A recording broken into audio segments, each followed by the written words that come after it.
Bonjour et bienvenue dans l'épisode 42 de la Pause Cinéma, je suis Étienne Toutin et je suis comme d'habitude accompagné d'Andy Mortier Bonjour. et de Jonas Besnier. Coucou. Donc comme d'habitude, on va parler d'abord des actualités qu'on a pu voir cette semaine, en commençant par un film que tu as vu tout seul Jonas, Ouais. qui n'est d'autre que... Missing de Will Merrick et Nicholas D. Johnson. Déjà pour commencer, en gros c'est un film qui est dans le même style qu'un film qui était sorti en 2018 qui s'appelle Searching Portée disparue. Putain, je sais pas pourquoi je faisais la relation entre les deux juste pour le titre. Bah en fait c'est les deux ont un point commun déjà, c'est le réalisateur du premier est au scénar du deuxième, de celui-là. Ça c'est deux films complètement différents mais qui prennent du coup le même concept, le même principe. C'est-à-dire une recherche liée à une disparition sur un écran globalement que sur des écrans de PC. Ou de Ok. téléphone ou de montre, des choses comme ça. Donc c'est plutôt pas mal. Et le réalisateur du 1 qui est du coup Anesh Garanti s'appelle je crois. Du coup est à l'écriture du 2. On le ressent ça sur la première moitié du film. Et globalement la deuxième moitié se barre littéralement en couille. Mais j'ai jamais vu des rebondissements si what the fuck mec sur un film. Genre, par rapport au premier Searching, c'est que en fait il arrivait à garder quand même un esprit de logique assez sympa et on avait des rebondissements et des twists qui étaient genre assez cohérents. Et là le souci c'est que je trouve qu'en fait le film débarre plutôt pas mal avec de très bons moments de tension, etc. Mais se perd complètement dans des flots immenses de twists et de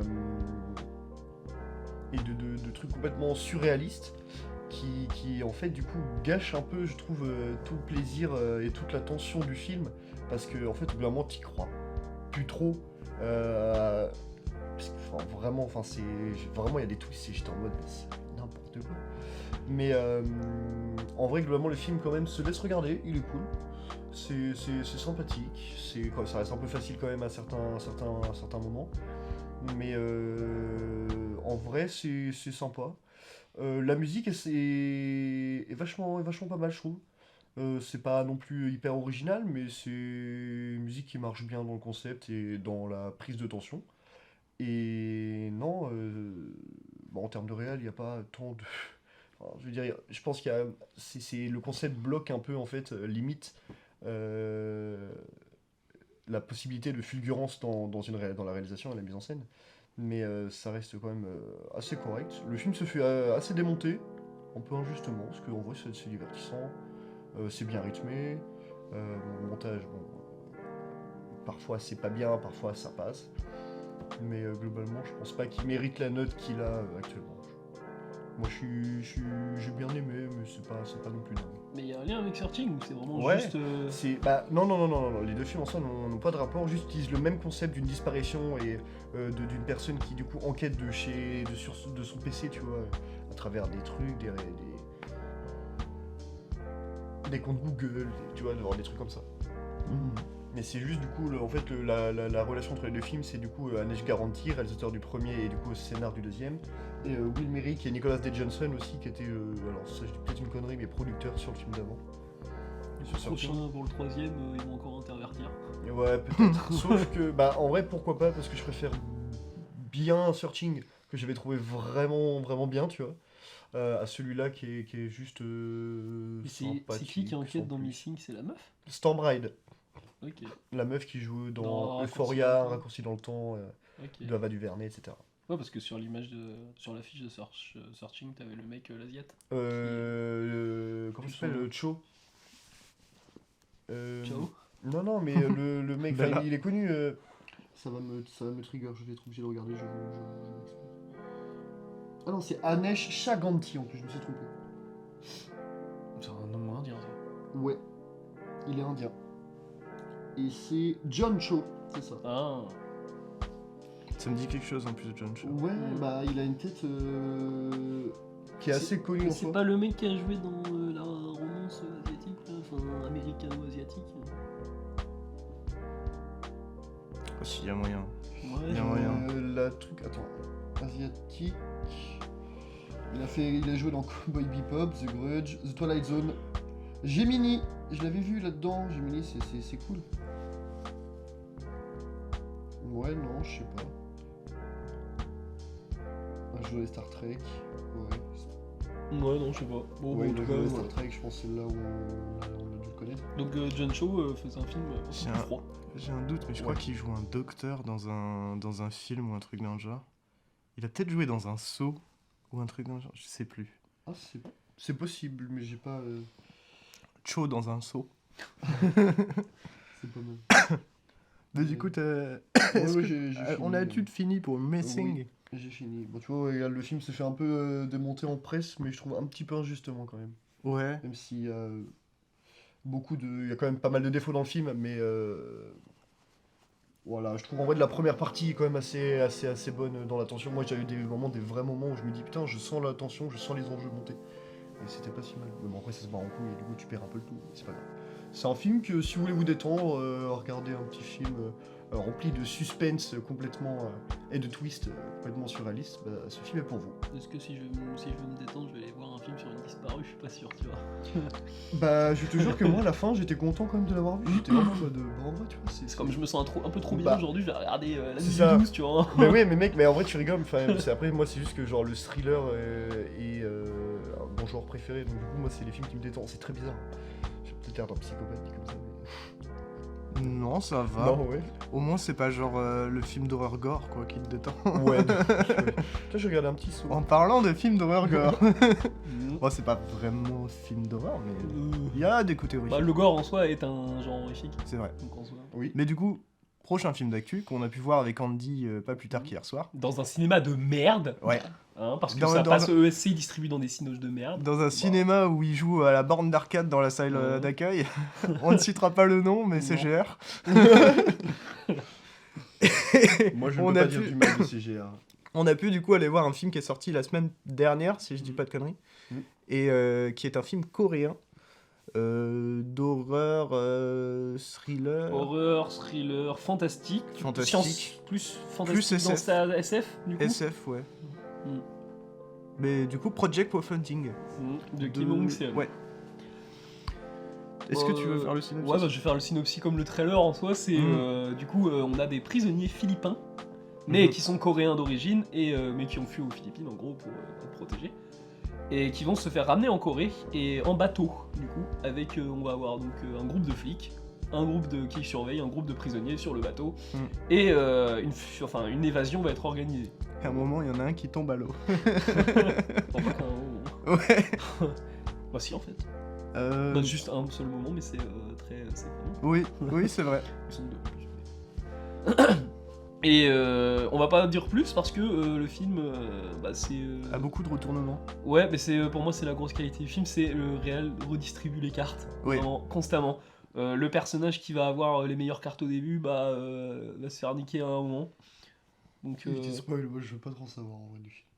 Hein Bah, c'est ce qu'on fait. Oui, je sais. Ah ouais. c'est ce que je vais faire. mais le truc que quand j'étais sorti de la salle, je me disais le bouclier scénaristique, Ouais, l'immunité inexistant. scénaristique, elle est inexistante dans le film. Hein. C'est vraiment ça la Game of Thrones le truc quoi. Ah ouais, C'est ouais. t'as un perso qui est cheaté, qui va être cheaté à une scène, à l'autre scène c'est Ils fini. sont Quoi. éclatés quoi. Mm. Ouais, ok. Il va toujours y avoir plus fort qui va arriver ou plus étrange. Enfin, Mm. Ou là, alors peut-être la personne la plus forte justement va se rabaisser ou va baisser ou je sais pas tu vois. Bah en tout cas moi j'aurais pas. Mais c'est pour ça qu'il est beaucoup comparé à Battle Royale le film. Mm. C'est qu'à chaque moment en fait tu vas avoir un retournement qui va Te surprendre. te surprendre quoi. D'accord. Mais ouais, c'est ça, c'est un petit peu le. Et puis bon, il y a un moment où ça part vraiment, le danger est partout, et ça part quasiment en slasher, tellement il y a un perso qui est cheaté. Mais et c'est vrai que le film est très particulier parce que le début c'est vraiment très.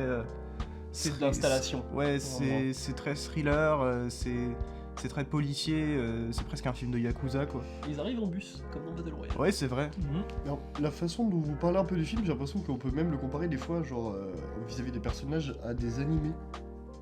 Eh, ça se tient. Ouais, parce que je pense que de toute façon, même dans tout le cinéma asiatique, il y a ce côté-là, mais c'est plutôt les animés qui ont peut-être l'origine Ouais, moi je. de ces histoires-là, quoi. Peut-être. En vrai, c'est bien possible. Parce que le comparatif aux animés est pas déconnant dans le sens où les personnages sont vraiment très vite caractérisés. Et après, ils sont pas explorés. Tu vois, il y a beaucoup de personnages, on va très vite comprendre qui ils sont, qu'est-ce qu'ils représentent, que ce soit même dans leur design. Genre, il y a un mec qui est complètement tatoué sur tout son corps, et du coup, bah, lui, tu le repères très vite. Mais par contre, ouais, bon, peut-être le seul défaut là-dedans, c'est que, bah ouais, il n'y a pas vraiment d'exploration de personnages approfondis, à part un, peut-être. Genre. Bah, il y a que quelques-uns, mais en fait, c'est justement les Ouais. persos les plus approfondis sont ceux qui tiennent potentiellement le plus. Ouais, Bah, logique en fait. En fait, globalement, sur les personnages, ce que vous me dites, si je comprends bien, et du coup, ce qui peut être ne pas déconnant avec les animés, c'est qu'en fait, les personnages, ils sont souvent comparés justement par le rapport de puissance et de cheat, de level de cheat, en fait, qu'ils ont dans danger, quoi. Ouais. Si, il y a un peu ce ouais, bah, avec le prisonnier tatoué qui est très iconisé dès le début. Ouais, Et au ouais. final, lui, bon, va être très cheaté dès le début. Oui. Enfin, même c'est dans la bande-annonce, hein, c'est lui qui va faire, qui va participer, enfin, qui va se faire évader. Ouais. En gros. Et mais justement, par exemple, j'aurais parié au début du film sur ce perso-là. Et bon, on va pas entrer dans le truc, mais enfin, voilà. C'est retournement de situation constant. Et mais en vrai, je trouve ça bien d'avoir mis autant de persos et qu'ils soient juste caractérisés par un élément. Genre, il y en a un qui va être un peu plus gros que les autres. Il va y avoir que 2 femmes prisonnières, je crois. Ouais. Dont qui sont bien caractérisées, Pareil, notamment par le. Il y a aussi que 2 femmes flics. Ouais. Mais ouais, le truc, c'est que ça peut pas développer de toute façon tous ces persos parce que bah il y en a trop. Et mais les plus gros persos sont développés et surtout, qu'est-ce que je voulais dire ouais, le film est trop court. Ce qui est chaud Bah, quand même pour un film de 2 heures. Ouais, en vrai, je suis d'accord dans le sens où en fait, le film dit tellement de choses, veut montrer tellement de choses, que des fois ça rush. Ouais. Et bah, particulièrement genre dans les explications du côté un peu fantastique, bah, ça va très très vite et en fait ça laisse pas le temps d'y réfléchir, ça te donne tout de suite la solution. C'est un peu comme quand tu fais un puzzle sur ton iPhone et que t'appuies sur le bouton donnez-moi la solution quoi. Parce que c'est un film très spectaculaire aussi. Oui. Vraiment, il veut pas entrer dans un truc très réflexif. Ouais, mais C'est, j'aurais bien aimé moi qui justement il rentre pas forcément dans un truc réflexif mais qu'il explique pas quoi. Que Ouais. on n'ait pas toutes les cartes en main et qu'on puisse théoriser un petit peu dessus mais tu sais gentiment quoi. Parce qu'en soi c'est pas le but du film de nous faire réfléchir énormément sur mais comment est-ce que c'est possible ce truc là tout ça.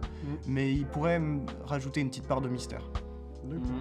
Du coup, en fait, il balance son propos frontalement, mais il laisse pas en fait le temps à la réflexion sur son propos globalement. Ouais, ça explique trop. Bah, sur son Ouais. propos aussi. C'est pas vraiment Par contre, sur l'histoire en soi, Ouais. sur comment par exemple tel personnage est devenu comme ça, bon, ça va être très vite expliqué. Ouais, ouais, ouais. Bah c'est même plus qu'expliqué, c'est même montré quoi.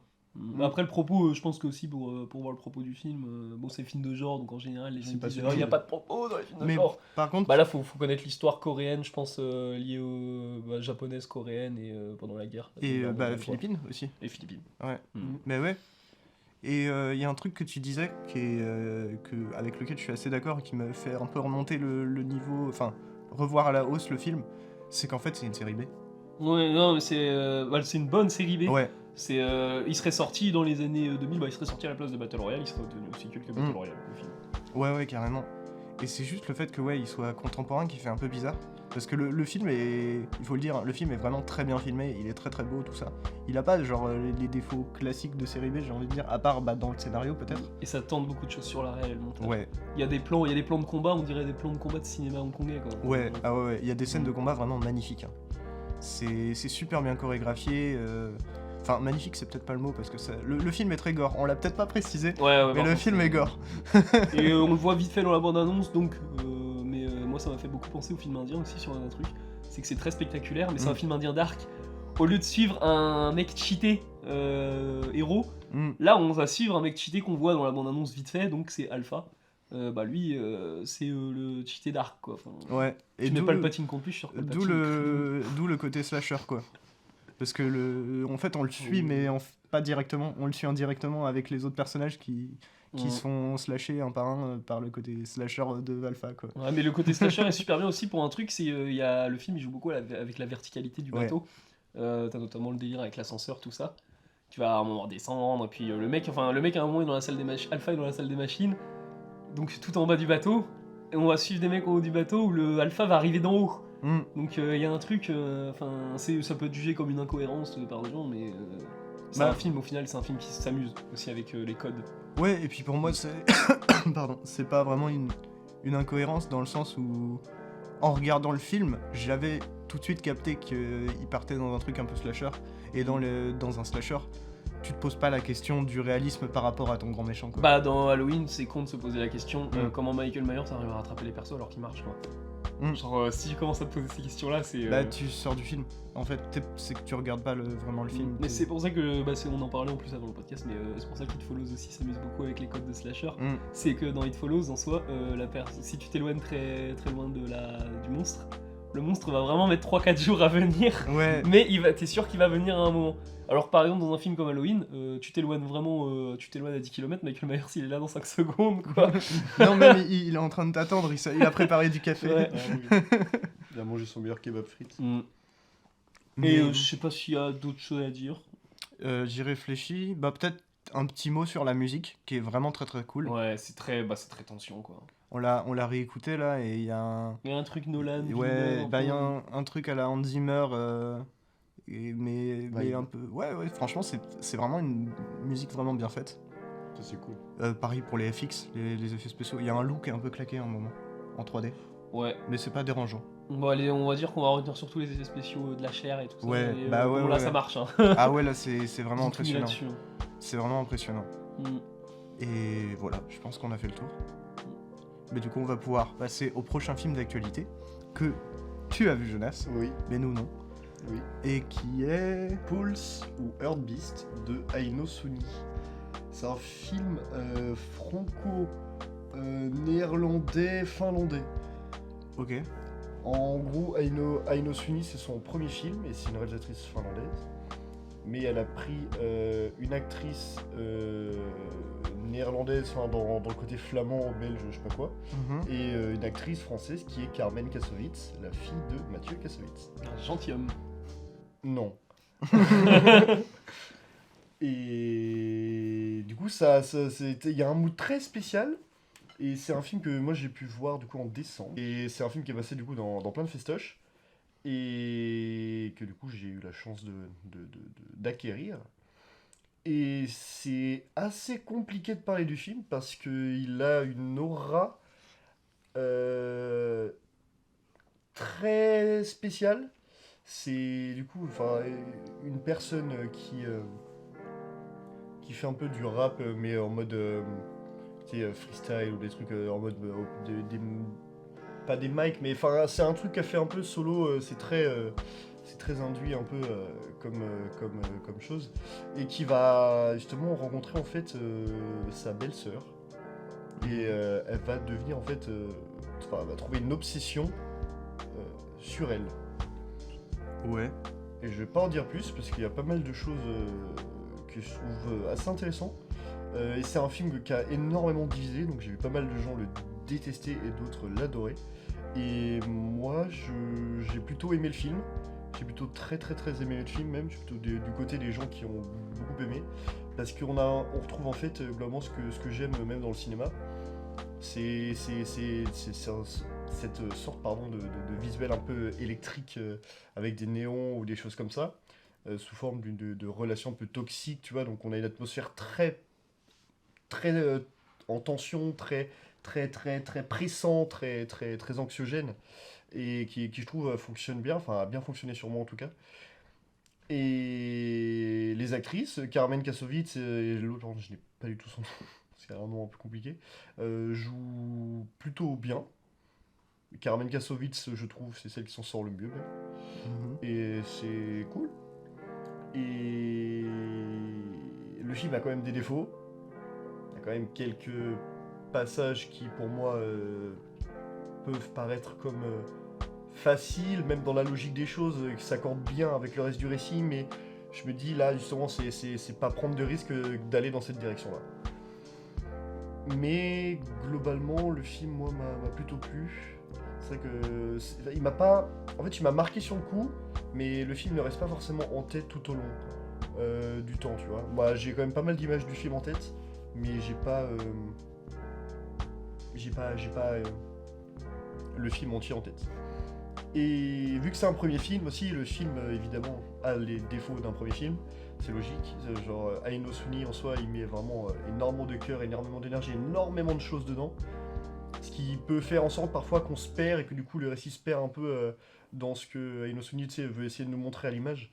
Et parfois c'est très intéressant, parfois c'est super cool, parfois c'est un peu fouillis. Mais la tentative reste plutôt très excentrique et très cool, et moi j'aime beaucoup. Et du coup, petit big up aussi sur la musique qui est à la fois intra et extra-diégétique sur plein de moments, et ça marche du feu de Dieu, et c'est trop bien. J'ai vraiment beaucoup aimé la musique, mais c'est un film que je sais, je serais incapable de dire si vous aimerez ou si vous détesterez. Ok. C'est vraiment un film très particulier, et je suis content de l'avoir vu quand Ça même. avait l'air trop bien, du coup, le film de Nino Kuni. Le film de Nino Kuni. C'est quoi Nino Kuni déjà? Je sais pas, tu dis Jamais. Aino Suni et je pense à Nino Kuni. Ah oui, mais non, je- parce que je sais pas si c'est un Aino jeu. Smith, c'est la réalisatrice du film. Je ne sais pas qui est cet homme. Mais du coup, est-ce que déjà t'en as Ouais, terminé? j'ai terminé avec le film. Et du coup, c'est cool parce qu'on va aussi parler d'un film qui utilise la musique de façon extra et intradiégétique de façon très stylée, mais pas que, aussi en fait le film entièrement est très stylé, Ouais. le film entièrement est génial, génialissime. C'est le dernier Spielberg qu'on a tous vu, évidemment, Évidemment. qui est The Fablesman, De Steven Spielberg encore. que du coup nous on a pu voir En avant-première. il y a un mois maintenant, que j'ai revu. Je sais pas si tu as pu le Je l'ai pas revoir revu. depuis. Moi, gros, je l'ai en tête. Hein. Ouais. Et moi, je l'ai vu hier. Phew, que dire de The Fablesman? Alors de base, ça part d'un projet un peu biographique de la part de Spielberg, ou Un peu, bon. un peu carrément en fait, Ouais.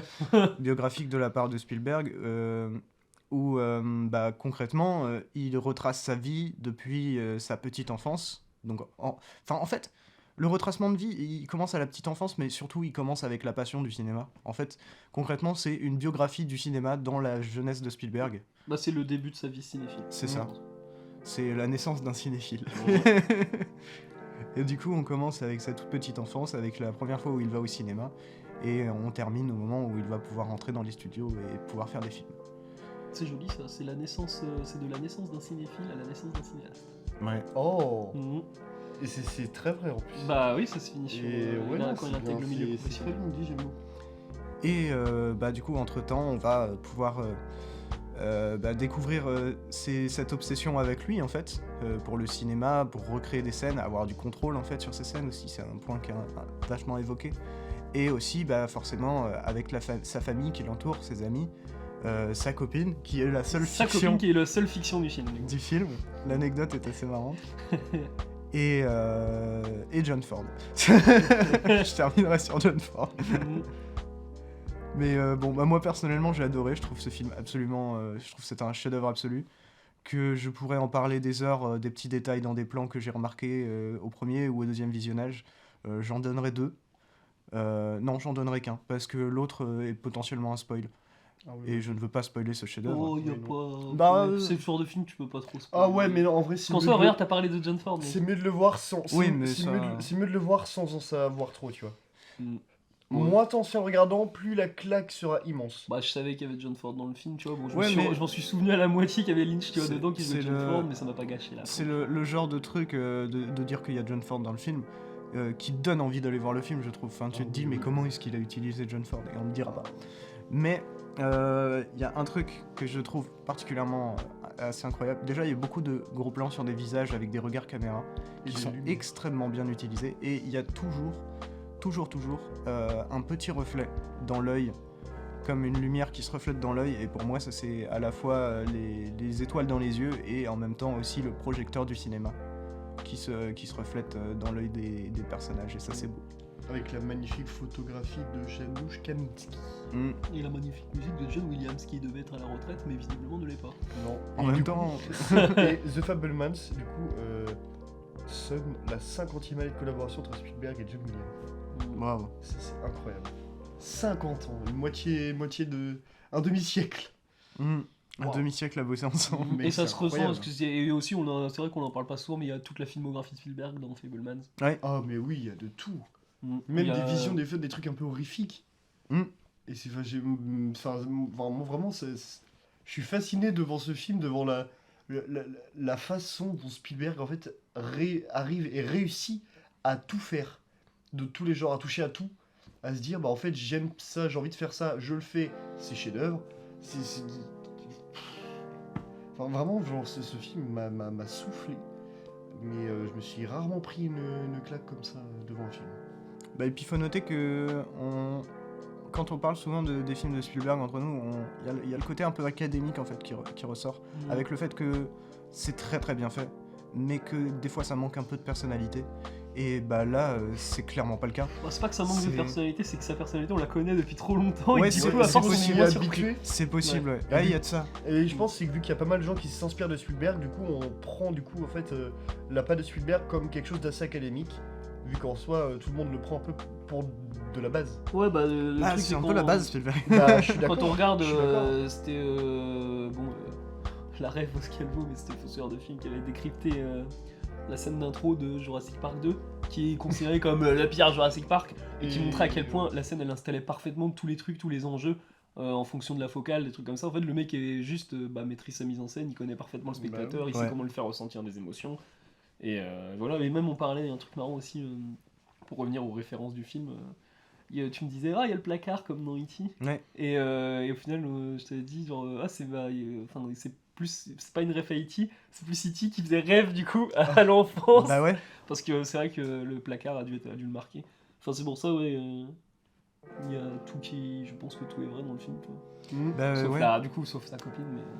Qui donne des scènes au final très étranges, drôle. qui ont même pas l'air, enfin, qui n'ont pas leur place Très dans le drôle. film. Ah, il y a un côté très lynchien Ouais. dans ces scènes, je trouve. Bah moi les scènes avec la petite Amy, moi je les trouve hilarantes. Ouais, ils sont super drôles, Super drôle. mais il y a ce décalage vraiment Ouais, bah ultra oui. lynchien. Où tu sais, tu vas mettre un personnage qui a une démesure dans sa personnalité, et tout le monde l'accepte. En vrai carrément. Je veux dire, une croix de Jésus avec un cœur au-dessus du lit, c'est un peu beaucoup.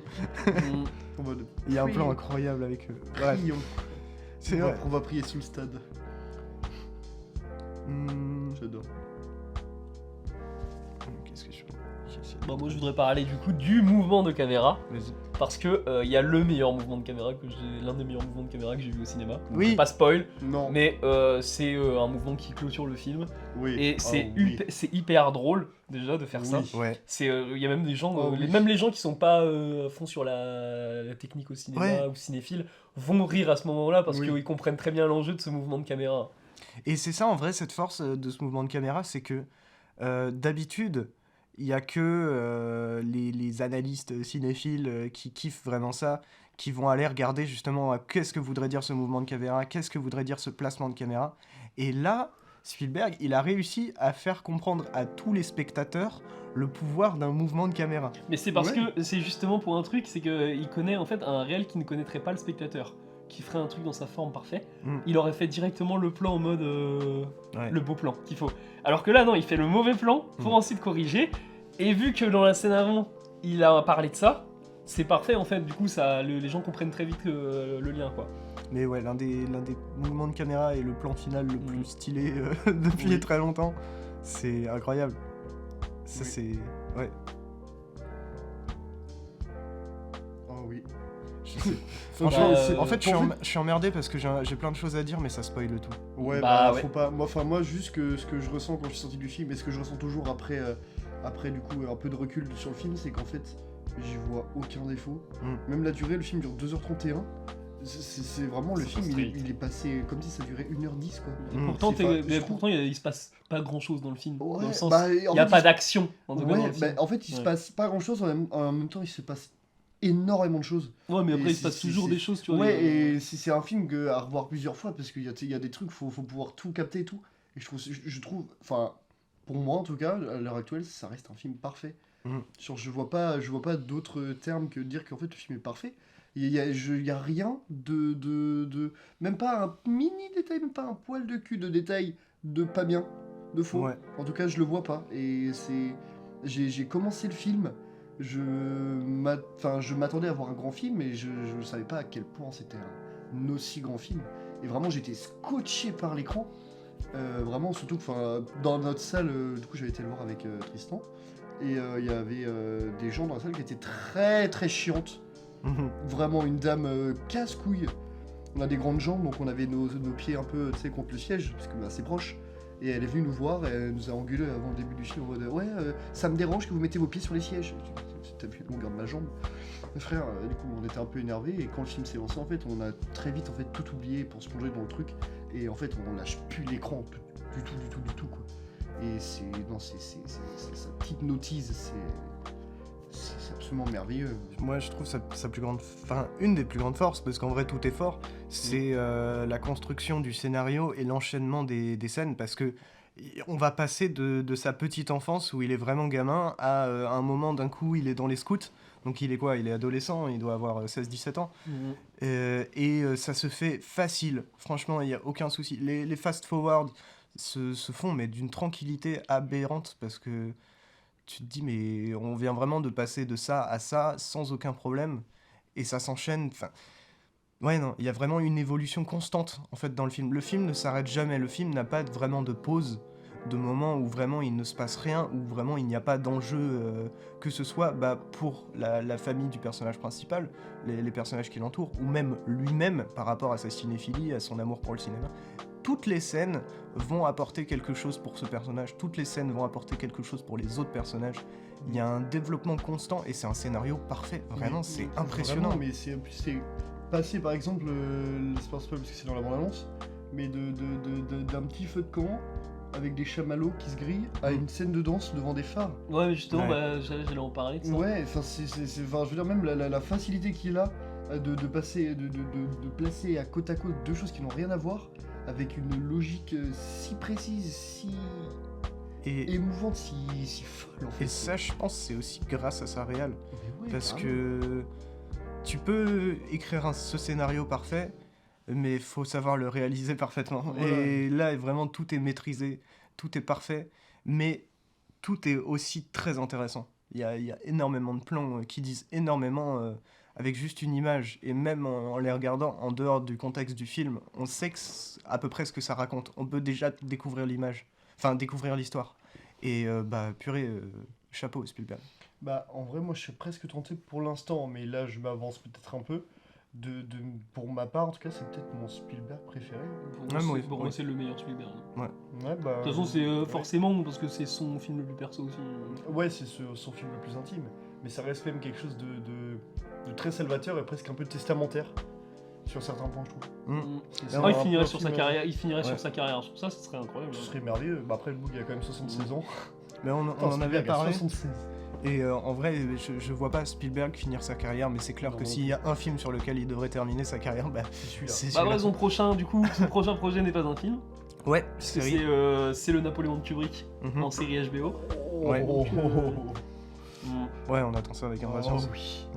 Dommage qu'il fasse pas un film. Et du coup, je voulais dire par rapport à la scène de danse, ce que je reproche souvent au film parfait, au scénario parfait où toutes les scènes servent à quelque chose, c'est que moi je me fais chier un moment. Parce que je me dis, il n'y a pas de moment de pause. Enfin, je me fais chier dans le sens où ça me fait chier parce que les scènes s'enchaînent. Alors que là, justement, le truc, c'est que même les scènes de pause, les scènes un peu lancinantes, vont servir à quelque chose, mais en même temps, c'est très lancinant et très pause. La danse, au final, c'est Mitzi. Ouais. Oui. La danse de la mer, au final, elle est très reposante, cette scène-là, et elle en dit beaucoup sur la personnage. Elle dit beaucoup de la réaction ensuite qu'ils ont, les personnages en face. Et pourtant, on la prend comme une scène de... Alors que par exemple dans un film de Lynch ça va être le contraire, lui le scénario tu vois il s'en bat un peu les couilles mais il va mettre des scènes qui ont rien à voir ou des scènes très lancinantes à chaque fois. Qui ensuite ça va être un puzzle pour construire une histoire. Ça en fait quand même chez Lynch. Ouais c'est une part. Mais je pense que c'est tout autre. Mais c'est pas pour rien, je pense que Spielberg a pris Lynch parce que c'est complètement deux opposés les mecs en fait. Carrément. T'en as un qui est sur des histoires, des scénarios très bien construits, une réelle très bien construite, et t'as Lynch qui lui est à l'opposé, qui a compris en fait tout ça mais qui a pas envie de faire ça.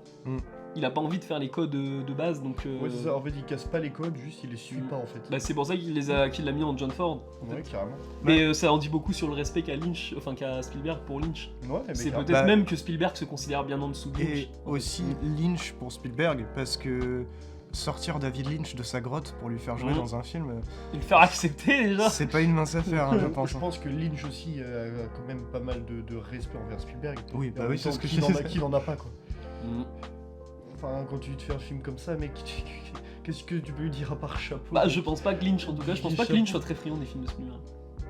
En vrai, C'est pas, je pense pas que ça c'est le va. type de. Genre, mais il doit les regarder, de toute façon, il bouffe des films, Lynch. Mais Bah je pense oui, pas que oui. ça soit son cinéma préféré. Alors Steven Spielberg. peut-être, mais après tu vois, je veux dire, bah tu vois, moi en général, le cinéma Spielberg, c'est pas le cinéma que je préfère, mais pourtant c'est un cinéma auquel je peux m'y retrouver, surtout dans The Fableman, et c'est un cinéma que j'affectionne énormément quand même si c'est pas Non, le cinéma dans lequel je me retrouve. Ouais, mais on s'y retrouve tous dans les Spielberg. Bah Parce ouais. que justement, il connaît très bien il sait comment fonctionnent les spectateurs, il Eh sait oui. comment il sait parler. Enfin, n'importe quelle histoire de Spielberg, elle est générationnelle en fait. Ouais, mais Mm. il fait ça avec brio, avec génie. Elle est mais universelle. Spielberg est un Mm. des meilleurs réalisateurs de tous les temps avec Cameron. Moi je mettrais Cameron un petit peu en dessous, mais pour moi Spielberg là avec ce film, au moins il est au niveau de Kubrick, Hitchcock, Orson Welles. Mais C'est une évidence. c'est une évidence. Mais ça aurait été bien qu'Hitchcock fasse un film comme ça. Ouais. Mais vraiment, En fait, n'importe mais vraiment. n'importe quel cinéaste devrait faire un film à un moment sur ses racines et sur ce qu'il a fait aimer le cinéma, et puis voilà. Ouais, mais bah là on va voir Empire of Light au mois de mars aussi de Mhm. Sam Mendes. Ouais, mais Après, ça a l'air c'est beaucoup pas- moins, c'est- ça a l'air beaucoup moins personnel. Bah, c'est pas, je pense pas que ce soit autobiographique, mais c'est, je pense quand même une lettre d'amour au cinéma comme l'a fait Babylone Voilà. plus tôt. Mm. Sauf que moi justement en fait la différence entre Babylone et The Fableman, c'est que pour moi en fait Babylone prend à bras le corps en fait son amour du cinéma et hurle le film avec côté très brutal. Et là où Spielberg en fait est beaucoup plus subtil et lui justement anime Plus en fait, intime. ouais, et anime sa passion du cinéma par la tendresse. Et c'est Ça beaucoup manque plus de- émouvant mais et c'est c'est ça. beaucoup plus intéressant je trouve enfin Babylone est extrêmement intéressant aussi. Mais en fait, les deux prismes-là restent quand même globalement très intéressants à comparer. Parce que c'est deux opposés, mais qui se réunissent en fait par le propos et par ce qu'ils aiment dans le cinéma. Et c'est juste merveilleux. Et c'est la subtilité moi, de Spielberg qui me fait aimer The Fabelmans encore plus que Babylone. Mais ça manque de personnes. En regardant Fableman, moi je me dis justement, c'est pour ça que j'avais revu quand on avait parlé avec Antonin là. Moi je l'avais revu à la baisse Babylone après, je crois que c'était après avoir vu Fableman. Ouais, mais c'est- Parce que ouais. justement, en fait, le truc c'est que ça manque de personnalité, d'intimité, hein, Babylone. Ouais, Ça carrément, prend une ouais. époque, ça va te hurler le truc. Mais ouais, mais c'est pas perso C'est comme truc. c'est archi brutal en fait, Babylone. Mm. Et bah moi aussi, tu vois, j'ai revu du coup Babylone à la baisse depuis que j'ai vu The Fabelmans. Parce que en fait, The Fabelmans pour moi surpasse Babylone. Mais. Bah, c'est facile en soi Babylone parce que c'est très impressionnant comme film et Ouais, mais c'est très facile de le mettre dans un top directement en début d'année. Ouais, carrément. Enfin, il y a je sais pas combien de messages sur les réseaux sociaux. Oh, c'est déjà mon numéro de l'année, ça le reste Bah, pas. Babylone. ça reste un des meilleurs films de l'année, Enfin, Babylone. Hein. Ce sera peut-être pas dans les tops. Enfin, je pense pas que ce sera dans le mien. Enfin, on verra à la fin de l'année. On est qu'au début, donc on a le temps. Mais ce que je veux dire, c'est que, Fableman, ça, je pense qu'il sera et a beaucoup plus justement les capacités, les qualités pour finir dans un top que Babylone. Bah, voir dans la durée, parce que tu vois, moi, ça fait un mois que j'ai vu Ouais. Fablemans, il va pas quitter pour l'instant, il va Ouais. pas quitter. Alors que Babylone, c'est très impressionnant sur le Bah. coup, mais il commence à me quitter le truc un peu Et quoi. puis, C'est la brutalité qui fait ça. ouais, en La fait, tendresse lancinante. Babylone, c'est un petit peu une grosse claque à la gueule. Ça fait mal Mm. sur le coup, mais on s'y remet. Oui. Alors que Fablesman, il Très te ça sur le touche. long terme. Il te touche dans les émotions, il te touche au cœur. Et bah, tu t'en souviens. Oh oui. C'est un truc qui s'oublie pas, Fablesman. Et De c'est toute façon, c'est qui tellement s'oubliera impressionnant pas. c'est tellement impressionnant comme film parce que Wow. juste, enfin, rien que le fait que bah, je suis allé le voir 2 fois et que la deuxième fois, en sortant de la salle, vraiment, j'en tremblais quoi. Moi aussi. Le film m'a fait trembler alors que c'était la deuxième fois que je le voyais. Je savais ce qui se passait dans le film, mais il m'a quand même énormément touché. C'est tellement puissant en fait. Voilà. C'est merveilleux. Hein. Moi, j'avais les jambes qui tremblaient à la sortie du film. J'ai encore les larmes aux yeux. Enfin, c'est absolument merveilleux. Enfin, pour ma part, moi, c'est rare quand je ressens autant d'émotions comme ça dans un film. Et puis même, genre, en vrai, tu vois, d'habitude, même devant des trucs comme ça, je rigole pas. Mais là, j'ai pas mal rigolé. J'ai pleuré. Enfin, il y a de tout. Il y a de tout dans ce film. C'est sa grande force aussi, Ah c'est ouais. qu'il arrive à passer des larmes au rire sans aucun problème. Avec une très grande Et facilité. ouais, bah, en fait, quand c'est drôle, c'est tellement drôle. Mais oui. Quand c'est touchant, c'est tellement touchant.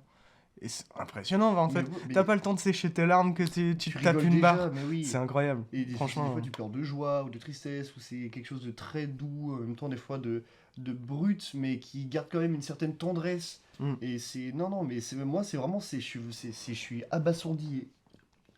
Déjà, je suis impressionné par toute la carrière de Spielberg, mais là, encore plus Mm. par son aspect, à pouvoir tout faire si parfaitement. Tu vois, son tempo comique est juste absolument merveilleux. c'est sa façon de Son choix mouvoir et d'acteur. pas. Ouais, c'est ça, c'est jamais trop kitsch, c'est jamais trop dedans, c'est jamais. Ça enfonce jamais des portes. Des portes comme ça, enfin c'est super subtil et c'est juste merveilleux. Il prend toutes les bonnes directions, tout ce qu'il faut pour en faire un film parfait, qui pour moi est déjà culte en fait, dans mon cœur en tout cas. Et on en a pas parlé du coup, mais Ouais. du casting. Ah bah oui. Parce que bah, Paul Dano, oui. c'est tout le temps un qui tout double. Hein. Ouais, En tout cas, avec son. Bah, pour moi, non, mais pour des gens, en tout cas, il y a des gens qui Ouais. aiment pas le jeu de Paul Dano. Quoi. Ah ouais. Ouais. Et d'ailleurs, les Oscars, visiblement, ne kiffent pas Paul Dano. Non, Ouais. non. Parce que ils ont eu plein de fois l'occasion de le nominer en acteur secondaire, Paul Dano. Ils l'ont jamais fait. Et ils auraient dû parce qu'honnêtement pour moi c'est lui qui mérite de gagner, hein, même au vu de toutes les sélections. Bah, il y a Michelle Williams et aux Oscars, mais pas Paul Dano. Ouais, mais ça c'est incompréhensible parce qu'au contraire, alors j'ai adoré Michelle Williams, mais je trouve que dans toute la famille, enfant compris, c'est celle qui s'en sort le moins bien. ah ouais, Ouais. moi je suis pas d'accord. Moi j'ai adoré sa performance. J'ai vraiment adoré, j'ai trouvé exceptionnel. Et je trouve que Paul Dano, moi vraiment, il sort du lot. Bah, Paul Dano, il a un jeu très froid dans le film. Ouais, mais bah, très froid et en même temps très. En fait, on en retrouve tout le temps de ça, mais très doux aussi en même temps. Oui. Il y a un aspect très réconfortant, Moi, beaucoup de gentillesse. Et Paul Peu- Dano, je le trouve vraiment exceptionnel. Petit aparté pour quand même parler de Seth Rogen, parce que je m'attendais pas du tout à le voir dans le Moi film. non plus, je l'ai même pas reconnu. Et ah ouais, moi Bah, dès moi, en que fait, dès que je l'ai vu, Moi je me suis dit. c'est la voix. Il mais- a une voix Seth Rogen. Je me dis, mais il me dit quelque chose, et c'est au générique de fin, j'ai vu Seth Rogen, je fais. Même son rire, Putain. le rire de Seth Rogen, il Mais est- ouais, il est mais connu. enfin, en fait, Mais je Tout sais ça pas, pour mais- dire que putain, mais quel casting, wesh. Enfin, désolé, mais le Seth Rogen, quand je l'ai vu, je me suis dit, mais what? Attends, ok. Et en fait, le personnage de Benny, du coup, lui va tellement bien. Bah, pareil pour Paul Dano avec. J'ai zappé son nom, putain. Le père. Ouais, c'est pas grave. Je- Mais du coup, le personnage du père, tout lui va super. C'est un casting parfait en fait. Et aussi, il faut parler de l'acteur principal, Gabriel Labelle. qui est exceptionnel. Oui. Il représente tellement bien un petit Spielberg. Ah, et, bah, le Ah, gamin, vraiment même l'enfant qu'on voit pas très. Ouais. Qu'on voit un quart. Il est au début un du petit film. quart du Ah, film impressionnant. Je sais pas son nom du coup. Je me souviens de. Bah, c'est pas un spoiler parce que c'est au tout début du film. dans la voiture. Mais voilà, dans la voiture, Mm. quand il y a ce petit dialogue où il y a la mère qui dit oh, c'est difficile de retrouver la maison quand il y a toutes les guirlandes de Noël, Mm. et que le gamin il répond de toute façon, notre maison, c'est celle qui a pas de guirlande. C'est génial. Et il le dit, mais vraiment du. Enfin, D'une Y a- façon comique, c'est drôle. il n'y a pas un seul mauvais acteur dans ce Non, film. vraiment. Et puis même l'enfant, moi, ce qui m'a hyper impressionné, le tout petit enfant au début, c'est dans l'abondance, mais quand ils sont au cinéma, et tu regardes le film, genre la Ouais. lueur dans ses yeux, en fait, l'expression qu'il dégage, mais vraiment le mec, l'enfant, il a quoi? Il a 10 ans à peine. Puis après, le. C'est tellement impressionnant, il est tellement fort, mais Il a fait une Spielberg face sur lui-même d'ailleurs. Ouais, Vraiment. ouais, c'est vrai. Enfin, j'ai trouvé ça merveilleux. Le regard qu'il a dans la voiture après le film. C'est incroyable. Puis même, genre, même quand. J'ai pas envie trop de dire. Non, non, non. Non, je Dis pas. vais rien dire alors. On n'en dit pas Je plus. vous Bah, dirai- je vous moi je dirai après. veux quand mais- même mettre un petit mot parce qu'il y a un membre de la famille dont on n'a pas parlé et pourtant c'est une scène assez importante. C'est l'oncle. Ah, l'oncle Boris. Qui Oh, arrive du oui. coup, qui semble être le seul qui a l'air de comprendre en tout cas la passion pour l'art de. Ouais. Enfin, en tout cas, de lui dire, genre de lui faire comprendre que s'il veut aller dans ce milieu-là, Ça me fait un peu le ça mal. va le déchirer, en Ouais. tout cas. Et juste les scènes avec l'oncle du coup sont Et un truc trop bien écrites. assez Ouais. intéressant, c'est que. En gros, la première fois que j'ai vu le film, les scènes avec l'oncle, c'est vraiment un personnage qui donne pas confiance. Non. Il est vraiment présenté comme quelque chose. Rien que le mot quelque chose veut dire quelque chose. Aussi, Oui, c'est un voilà. personnage Mais- très lynchien, je trouve. Ouais, c'est Il vrai. abuse vraiment sur ses trucs et tout. C'est vrai. Bah, rien que son changement de tempérament où il est en train de pleurer, il déchire ses vêtements, il s'allonge au sol et après il dit bah quoi, t'as jamais vu quelqu'un en train de. Non, Ouais. t'as Mais- vu quelqu'un, mec, ça me Mais fait rire. ce qui est amusant du coup, et ce que je voulais dire, c'est que la première fois que j'ai vu le film, du coup, j'avais vraiment pas confiance en ce personnage, mais en même temps, j'écoutais ce qu'il disait. Mais la deuxième fois, j'avais compris ce qu'il disait, j'avais eu le temps d'y réfléchir. Et pour le coup, en fait, tu te rends compte que ce personnage-là n'est pas du tout taré. Et ouais, il y a. Vraiment, c'est un film Ouais, parfait. Bref. L'oncle est très ancré sur Terre.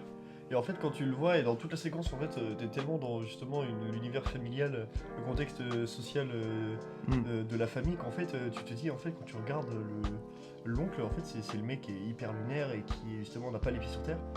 Et en fait, quand arrivent plusieurs choses dans le film, tu comprends qu'en fait c'est l'inverse. C'est pas qu'il a pas les pieds sur terre, c'est qu'il a pas les pieds au même endroit. Ouais. Là, pour moi, il est dans un autre monde, un truc en mode c'est irréaliste ce qu'il dit. Et au fur et à mesure que le film avance, tu dis, mais en fait non, c'est lui qui avait raison. Et c'est la famille qui est en fait un peu les pieds ailleurs, comme tu dis. Bah, on n'a pas son background à l'oncle en soi. Non, mais il ouais, dit un moment un petit mot sur avec ce qu'il a fait. le cirque, tout ça, il est devenu dresseur de lion et puis tout ça. Et Hollywood et tout. Ouais. C'est un mec en soi, quand on voit l'oncle, on se dit, bah c'est un mec qui a vécu en soi. Oui. justement. Ouais, Donc, bah oui. c'est- Il y a même une de ses répliques, c'est regarde ma tête, regarde mon visage. Ouais. Mais ouais, c'est le délire de. Il y a une grosse thématique autour de la famille, de l'art, du déchirement, de faire ce que les parents veulent ou pas. C'est ouais, pas facile, mais très très beau. Mm. Très... Merveilleux. Et notre presse, la presse est d'accord pour une fois. Il y a Oui. pas de. Sachant que la seule presse qui n'a pas noté sur 5 étoiles sur Allociné, c'est Marie-Claire. Ils ont mis Non, 4 étoiles. il y a plus de Ah ouais critiques. Il est à combien du coup Alors, le film était à 4,9 au début, à descendu à 4,8. Il y a eu des nouvelles critiques et est remonté à 4,9. C'est parfait. Et Il a presque quasi entièrement. La pire note, c'est un 4 étoiles. Ouais, voilà. Il y en a 4 ou 5, après Mhm. c'est genre, il y a 38 notes de presse je crois. Ce qui fait 34, 5 sur 5. Non, mais en vrai, avant la sortie de Fableman, je me disais, bon, ouais, on va pas le refiler à Spielberg, l'Oscar. Mais Si. ça serait con de pas le filer là, pour le coup. Ouais, Ah ouais. ouais. Pour un film comme ça. Ouais, ouais. Ouais. Là il mérite, honnêtement pour ma part, c'est meilleur film, meilleur réal, c'est mérité. Ouais. Meilleur film, enfin, Et soit faites que ce soit son dernier Oscar s'il Oh, faut, putain, mais- donnez-lui pour celui-là. Bah, il faut que Ouais. ce soit pour Fableman. Ah vraiment. Ouais. Ah vraiment. parce que- C'est limite, il devrait créer l'Oscar d'honneur du film le plus important pour l'histoire du cinéma de cette, Ouais. de cette Oscar décennie. d'honneur de Fableman est décerné à Fableman. Bah ouais, non, je sais pas. Ah ouais, Il vraiment. mérite de gagner tout ce qu'il doit gagner. Mm. Mais du coup, on a peut-être fait le tour de Fablesman, on en a pas mal parlé. Ouais, mais enfin. Si vous avez pas envie de le voir après ça, bah je ne peux pas vous aider, je ne peux pas vous Vous êtes- sauver, vous êtes mais un allez le perdu. voir quand même. Ouais, foncez. C'est- Faut pas hésiter. Vraiment, même si moi je connaissais des gens qui doutaient un peu en mode ouais, je sais pas. Non, il y a pas de je sais pas. C'est vous y allez, vous foncez, vous allez voir ce film, c'est hyper important. Et c'est absolument merveilleux. Si vous aimez, ne serait-ce même qu'un tout petit peu le cinéma, ce film va vous faire aimer encore plus le cinéma. S'il y a des gens qui veulent bosser dans le cinéma, vous regardez ce film, ça va vous donne encore plus envie de travailler dans le cinéma. Donc franchement, foncez, c'est un chef-d'œuvre absolu, c'est merveilleux. Et dans 30 ans, on en reparlera comme un film. Alors, je mettrais quand même une Mm. nuance. Le Mais film c'est ne va aussi- pas forcément donner envie d'aller dans le milieu du cinéma, mais va vous donner envie de faire du cinéma. Ouais. Et Bah c'est oui, très carrément. différent. Bah, le milieu professionnel du cinéma, en soi, Oui. tout le monde peut faire du cinéma, et ça, c'est ce que Oui, c'est le vrai. film montre. Exactement, je suis d'accord. Mais tout le monde ne peut pas intégrer le milieu professionnel du Bien cinéma, sûr. et ça, c'est ce que le film aussi montre. Et bah, c'est Et- peut-être le truc que retirent les gens, un peu le côté un peu mélancolique aussi. C'est que Spielberg, c'est un mec chanceux qui se rend compte de la chance qu'il a eu à un moment et qui, bah, sans sa famille, n'aurait pas pu aller à ce moment-là. Ouais. Et vu le talent qu'il a, ça aurait été dommage de pas l'avoir. Parce que tout le monde aux États-Unis n'a pas rencontré John Ford dans un bureau et tout ça, quoi. Comme ça. Mais du coup voilà, on en a terminé je pense pour Fablesman et du coup pour les actualités de cette semaine et on va pouvoir enchaîner sur les actualités de Rennes. Oui, bah déjà une petite actualité Rennes. C'est pas Rennes du coup, mais on va commencer par ça. C'est les Césars. Oui, Et bah oui, puisque du coup gros vainqueur au final, bah On les avait oubliés. 2012. Dominique Mm. Moll. Et bah c'est qui ceux qui ont eu le plus en fait, c'est pas si C'est la, nuit- non, c'est la nuit du 12 qui est le plus. Hein. Ouais, mais Il y a Ah, oui, L'Inno- en soi, l'Innocent, Pacifiction Ouais. qu'on a eu Ouais. deux. Et il y a il y a le meilleur film de court-métrage d'animation que je suis très curieux de voir parce que Ma franchement famille afghane. non, La vie sexuelle Ah de bon. mamie Ah oui, réalisée par Oscar Jovic. Attends, quoi? Voilà, la vie c'est ça que je te disais hier. Bah oui. La vie sexuelle de mamie. Je sais pas ce que c'est. Ça, Mais- c'est intriguant. Mm. C'est Donc, un Vortex 2.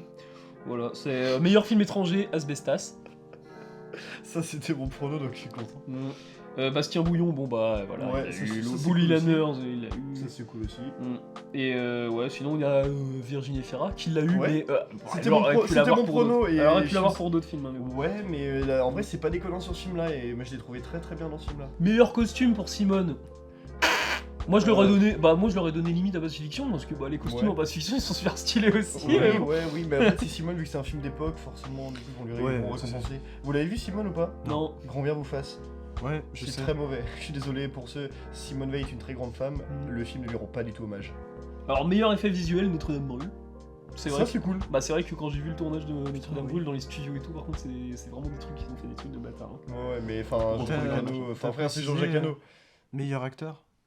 Oui, et bah en soi, bon, Pacifiction on a eu 2. Meilleure Oui. photo et meilleur acteur pour Benoît Magimel, et ça a dû faire grincer des dents dans la salle. Parce que vraiment, il y a des gens, ils ont pas compris, je pense, le jeu, la méthode Ouais. d'acting dans Ouais. Pacifiction. Du coup, ils ont dû se dire, mais il joue trop mal dans Pacifiction, le mec. Regardez le film, renseignez-vous sur le film. Ouais. C'est Et merde. non, je voulais dire un truc aussi, c'est qu'il y a eu une blague au César, faut que je la remate. Mais il y a Denis Ménochet qui a fait un regard cam à la téloche et il a fait. Il a hoché, il a fait que ça. Il a C'était hoché apparemment la c'était une tête. blague de, ouais, c'était une blague de merde. Il a Denis Ménochet la tête. Si. Et il y a même il y a Pio Marmaille devant qui tire une gueule pas possible et ça a donné un chiffre incroyable. Je le donnerai après. Ah Ok. ouais, bah carrément. Il y a un truc aussi, c'est meilleur premier film. Oui. Il faut en parler. Oui, bah oui, la Oui. Saint-Omer. Et franchement, moi j'aurais été Alice Diop. Elle a pas voulu parce que bon, bah, il y a une cérémonie, tout ça. Mm. Mais moi j'aurais Pas été elle, j'aurais super dit, mais mal les gars, voir c'est pour pas mon premier film quoi. C'est vrai Et il y a qu'il- Pio Marmaille, on dirait qu'il est sur ses genoux. il est avec son gamin. Voilà.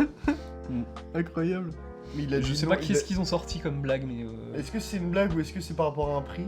Non, c'est une blague. Ouais. C'était une présentation merdique apparemment, enfin un truc qui se moquait de quelque chose, je crois du cinéma documentaire et tout ça et de Oh là. Et bref, Un peu risqué. bon, comme d'hab, il y a des trucs. Voilà. Fincher a eu un César aussi. Ouais. Je pense qu'il s'en branle, Brad mais. Pitt aussi. Enfin pour moi, Je pense qu'il c'est s'en rien. branle aussi. Parce qu'il y avait Brad Pitt.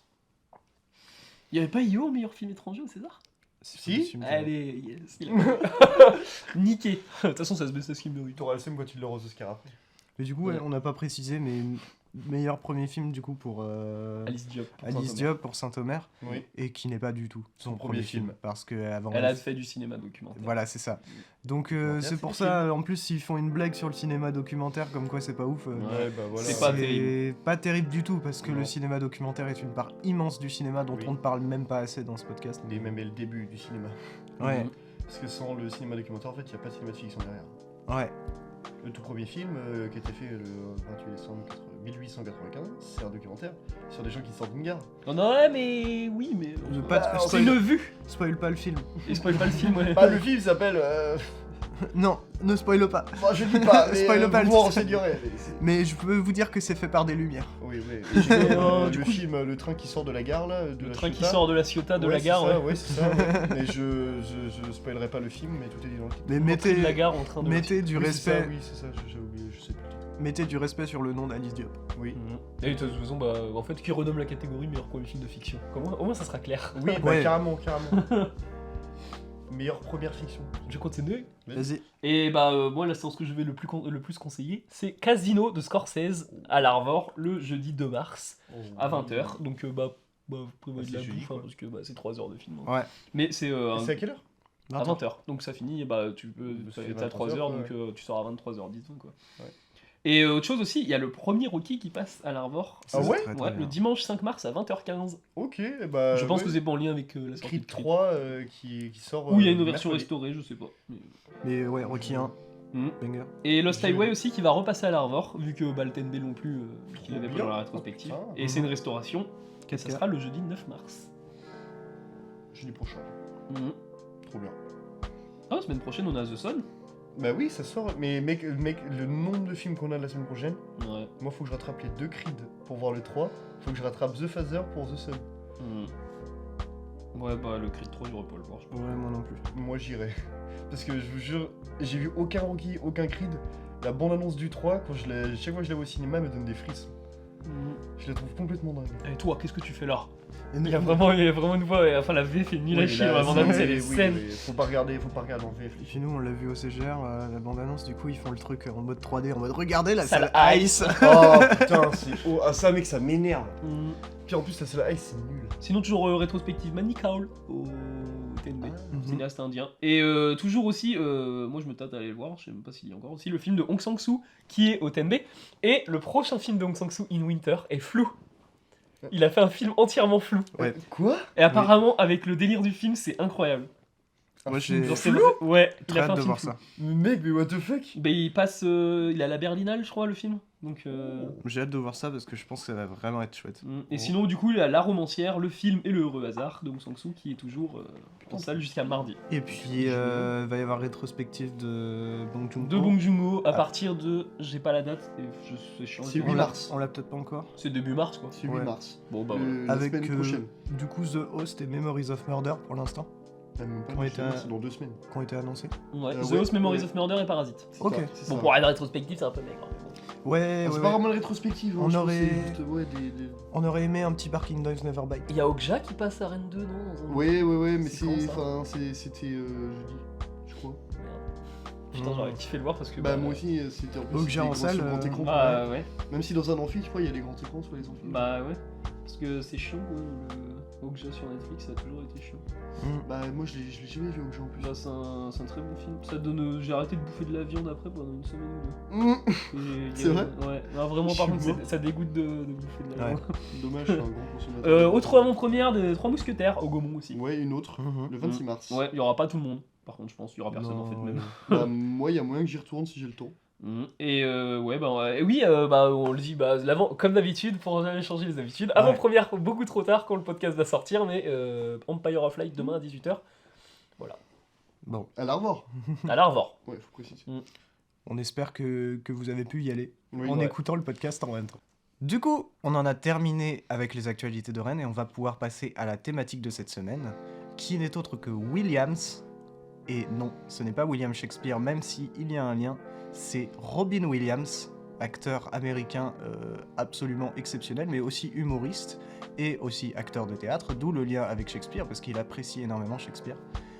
Et j'ai choisi du coup 2 films pour constituer cette petite thématique. Good Morning Vietnam et Good Will Hunting. On est sur une thématique plutôt good. Ouais. Et je ne sais pas par lequel on veut commencer, mais dans tous les cas, il y a beaucoup de choses à dire sur les 2 films et sur Robin Williams dans les 2 films. Ouais. Donc, On va commencer par le moins joyeux. Ok. Donc on commence par Good Will Hunting de Gus Van Sant Ouais. avec Casey Affleck et... Casey Affleck, Ben Ben Affleck, Affleck. Bon, Matt toi, Ben Damon, Affleck d'abord, parce que Casey Affleck, Oui, c'est oui, c'est vrai. Matt Damon. Mini Matt Driver.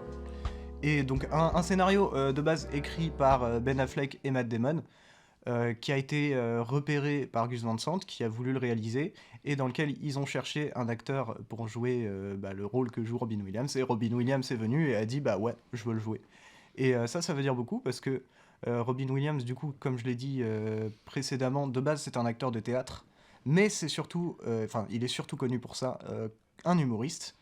Et là, on n'est pas vraiment sur un rôle d'humoriste du tout. Non. Et c'est ça que je voulais montrer en fait avec ce film, c'est que Robin Williams, c'est pas que de l'humour, même si il y a cette scène iconique où c'est de l'impro, et où il parle de sa femme qui pète. Oui, bah oui. Et où il y a un truc assez intéressant, c'est pas du tout voulu dans la réal, mais la caméra tremblote parce que en fait c'était de l'impro et que le Je savais pas caméraman. quoi faire. Non, le caméraman se tapait une barre. Ah ouais Ouais. Oh, stylé. Et Le fou rire de Matt Damon est un vrai fou rire. est un vrai fou rire, ouais. Ah, c'est juste une petite anecdote, c'est marrant qu'on parle d'un mouvement de cam tremblant. Mais je sais pas si vous avez entendu parler de ça parce que c'est un peu en backlash sur Twitter. Vous avez un mec en gros qui s'est vanté d'avoir créé un algorithme pour corriger la stabilité des films. Ouais. Et il a pris une scène de Batman vs Superman où t'as, je crois, enfin je sais pas lequel c'est, peut-être c'est Man of Steel, mais ou Justice League, t'as Henry Cavill qui se filme avec un téléphone et qui dit machin et ça tremblote. Ouais. Et le mec a corrigé le truc, enfin l'algorithme a corrigé le truc, et le mec se vante en mode ah vous avez vu, moi je fais mieux que les studios qui payent 200 millions et tout. Le mec, genre, et il y a plein de gens dans les commentaires, ah ouais c'est vrai que c'est mieux, ouais. Je me dis mais ils comprennent les gens les choix de réal ou juste le fait que bah c'est normal que ça tremblote, le mec tient un tel dans sa main. Genre Ouais, mais c'est le délire de l'image parfaite par-dessus Ouais. tout, la stabilisation par-dessus tout. mais il y a des films tu les corrigerais là sur la stabilité mais bah tu perds un propos en fait. pense rien que un plan, volontaire, le réel. tu vois, un plan qui se rapproche d'un personnage avec la caméra qui tremblote de plus en plus veut dire tellement plus que juste un plan qui se rapproche d'un personnage. Bah, Carrément. mais Moi je aimerais bien que du coup quelqu'un fasse le synopsis de Good Will Hunting à ma place parce qu'il est pas frais dans ma tête. bah je Bah, comme tu veux. n'importe. Bah du coup on va suivre Matt Damon qui nettoie les couloirs qui est agent de nettoyage en gros. Mhm. pour c'est où d'ailleurs, c'est à Harvard. Il me semble que ça- Oui, si, Si, ouais, c'est à mais Harvard. c'est à Boston globalement. Ouais. Et en gros, en parallèle, il y a Stellan Skarsgård qui donne ses cours donc de mathématiques et qui propose à ses étudiants de corriger un problème sur un tableau. Et le problème est résolu, mais ce n'est pas un de ses élèves du coup, et ça va être au final Matt Damon. Et Stellan Skarsgård va repérer Matt Damon, qui est simple agent de nettoyage et petit connard un peu, voilà, qui a pas fait d'études, etc. Et Stellan Skarsgård va l'emmener voir, du coup, va lui faire essayer de le faire sortir un peu de son monde, un peu de la rue, quoi. Et va l'emmener voir un psy, du coup. Enfin, plusieurs psys, mais il y a qu'un seul psy, au final, qui va tenir, parce que Matt Damon est beaucoup trop intelligent, mais aussi un peu con, dans le sens où il va ressortir... Enfin, il va tout faire pour niquer la gueule des psys, quoi. Ouais, il est dans la provoque. Ouais, il va tout faire pour provoquer les psys, mais Robin Williams lui tient, et du coup... voilà. Bah, du coup... Moi, je peux commencer si vous voulez. En soi, moi du coup j'avais pas du tout vu le film, genre je le connaissais, je devais le voir avec un ami, mais bon du coup j'ai dû le voir pour pouvoir parler dans cette thématique. Donc du coup je l'ai vraiment découvert, et mon dieu, que ce film m'a mis une baffe gigantesque, à tel point que je pense que même avec un peu de recul et tout, il va finir dans mes films préférés all time. Parce que je trouve le film absolument parfait. Déjà, la réal de Gus Van Sant est genre juste extraordinaire, plein de subtilités, de mouvements de cam, et même des fois de choses un peu méta sur la réal, genre sur les plans du début là, avec les déformations un peu comme un miroir cassé, tout en reflet et tout, pendant le générique et tout. Et puis il y a un plan comme ça aussi vers la fin, qui revient, et que je trouve absolument magnifique et super beau. Et il a une réal en soi qui aborde et suit bien ses personnages, et n'est pas trop là pour faire des dérives, des immenses fulgurances, pour montrer en mode regarde comment je sais bien réaliser, bien faire les films. C'est une réal qui est assez sobre, mais qui est tellement bien faite, et qui est tellement en corrélation en fait avec ses personnages et avec le propos que le film essaye de nous transmettre, que en fait l'émotion passe vraiment tout seul, et c'est juste absolument brillant de justesse et de technique, et je trouve le film absolument dantesque, et si tu pleures pas devant le film, tu n'as pas d'âme. Parce que le film est ultra émouvant, et moi je comprends totalement du coup son aura de film culte. On m'a souvent du coup parlé du film comme étant un film très important et assez majeur dans l'histoire du cinéma, mais une fois que je l'ai vu, je m'attendais pas en fait à un tel niveau, à un tel point. Et en fait du coup ça me fait un peu aussi comme le même ressenti que pour The Fableman, où vraiment je me suis pris une énorme claque et le film me reste complètement en tête. Et je veux dire, c'est les films qui passent après, tu vois, genre c'est dur d'arriver à ce niveau-là, quoi, de pouvoir le dépasser. Et puis les acteurs, Matt Damon et tout, pour moi c'est le meilleur rôle de Matt Damon, même de Ben Affleck. C'est beau, c'est émouvant, c'est magnifique. Puis des retournements de situation, surtout celui-là à la fin, qui est en corrélation avec des dialogues qu'il y a eu avant, c'est super bien écrit, et ça marche tellement bien, c'est beau, c'est émouvant, c'est génial. Avec la réplique culte aussi improvisée par Robin Williams de il a volé ma ligne. He stole my line. Oh, son of a bitch. C'est génial. Et avant que peut-être tu nous passes un peu sur... Enfin, tu vas passer sur Robin Williams en détail. Moi, je me dire un truc, c'est que c'est le deuxième film de Gus Van Sant que je vois sur l'école. Ouais. Avec Elephant. Ouais. Je sais pas s'il en a fait d'autres, mais en tout cas, il semble qu'il y a une période un peu sur le scolaire. Et c'est pour les deux films, c'est des films très sociologiques qui tentent d'expliquer un peu comment ça peut dériver, comment un gamin peut dériver, ou ne pas avoir la vie, on va dire, qu'il va mériter. Et dans les deux cas, tu vois qu'il y a un background très, très sombre pour Matt Damon, enfin dans Will Hunting. C'est un mec qui a tout, qui a l'intelligence pour réussir, mais pas le milieu social d'où il vient. Et c'est le truc très... Enfin, c'est comment dire, il a poussé un mec, il a pris un truc extrême en mode qu'on voit pas dans la société aujourd'hui. Nous, on est plus habitués à voir des gens qui réussissent mais qui sont totalement cons, notamment en politique. Là, il a inversé le truc en mode c'est un mec très intelligent, mais qui n'a pas réussi du tout, qui est un petit branleur, quoi. Et au final, bah, c'est un film au message très beau, parce que bah, il te dit que faut tout faire pour réussir. Et en même temps, mais en même temps, dans ce film-là, justement, Matt Damon n'est pas en confiance au début. Parce qu'il est habitué à voir des gens, notamment dans le bar, au début, des gens qui déboulent toutes leurs leçons et tous leurs cours. Mais Des ce que grands fait Matt pétus. Damon, ce que fait Matt Damon aussi, en soi. Mais bah, l'un réussit parce qu'il a la thune, l'autre non parce qu'il vient d'un milieu social pourri, quoi. C'est ça. En fait, Mm. globalement, quand tu vas dans ces bars-là où il y a plein de gens d'Harvard, mais c'est comme s'il y avait que des Nicolas Winding Refn un peu partout. Ouais, voilà. Mais ouais. Et Elephant, bah, c'était pareil. Enfin, Je ferai un petit parallèle aussi avec Gary, vu qu'on est aussi avec Gus Van Sant et Matt Damon et Ben Affleck. Parce que bah, c'est vers la même époque, ils ont un peu le même âge, ils sont pas encore connus, tu vois. Et pour moi, c'est un peu deux films qui peuvent se répondre d'une certaine façon. Bon, ils sont très très différents, mais tu vois, rien que le côté de mettre deux jeunes paumés qui se Ouais. connaissent sans se connaître, mais qui sont dans un désert. Et dont un qui s'appelle Jerry, c'est exactement pareil, G-E-2-R-Y. Et enfin, juste de les mettre dans un désert. En vrai, je vois presque Gary, en le comparant à Good Will Hunting, comme une version métaphorique de Will Hunting. ouais, c'est tu vois. la traversée du désert pour. Et vraiment. C'est assez amusant. Après, moi je sais que sur la filmo de Gus Van Sant, en fait, je peux pas trop en parler parce que c'est le premier film de Gus Van Sant que je vois. Ah oui, Et ouais. ok. Et du coup, en vrai, j'ai toujours été intéressé par son cinéma, mais j'ai jamais pris le temps et l'occasion de mater de ses films. Et du coup, après avoir vu de ce film-là, je me dis qu'en fait, Good Will Hunting, c'est vraiment genre la meilleure porte d'entrée à son cinéma, j'imagine. Ouais, Ouais, ces autres films sont très différents. Ouais, C'est mais son- j'imagine que c'est ouais. son film le plus grand public en soi. Oui. Et ça se sent et ça se voit. Et tu ressens quand même une certaine patte, une certaine douceur dans une réale, en même temps qu'une forme assez brutale de placement de personnage, de mise en scène, de cadre. Et pourtant, en fait, tout paraît super bien corrélé, super bien. Marche super bien ensemble, tu vois. C'est comme si, en fait, tu mettais de l'eau et du feu pareil, mais qu'en fait, le feu brûlait sur l'eau. Tu vois ce que je veux dire? C'est un peu extrême dit comme ça, Ça mais fait rire. moi c'est comme ça que je l'ai ressenti. Ouais. Ouais, mais vraiment, tu vois. C'est un truc qui fonctionne, tu vois. Genre, on sent qu'il a une fougue un peu comme le personnage de Matt Damon, de tout ça et tout, et un côté un peu plus doux, un peu plus suave, un peu plus dépressif en même temps, et plus attentionné et tout, du côté du rôle de Robin Williams.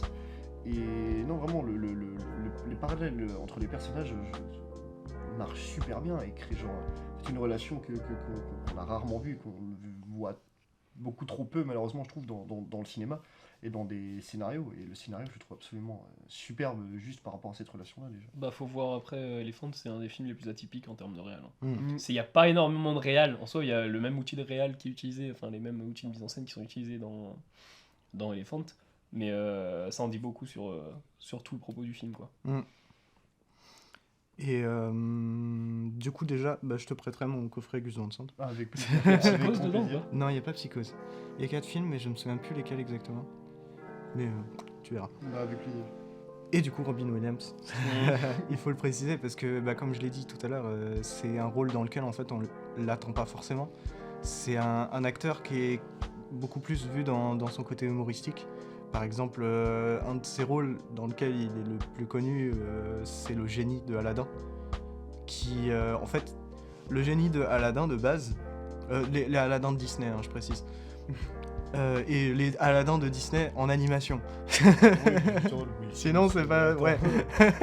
Mais de base, les lignes de dialogue, il y avait une ligne directive qui était écrite pour le génie, sauf qu'en fait, c'est que de l'impro de Robin Williams, qui va aussi utiliser ses capacités d'imitateur pour recréer des personnages, inventer des blagues on the spot, et après, derrière, c'est les gars de l'animation qui ont suivi en fait cette folie, parce que si vous regardez Robin Williams en interview, c'est presque, c'est un Comme fou, Jim Carrey, un peu. c'est un fou, mais c'est un génie en même temps. Ça fait un peu comme Jim Carrey. Ouais, mais Mais de toute en façon, moins ça, calme, Ouais, mais plus ouais.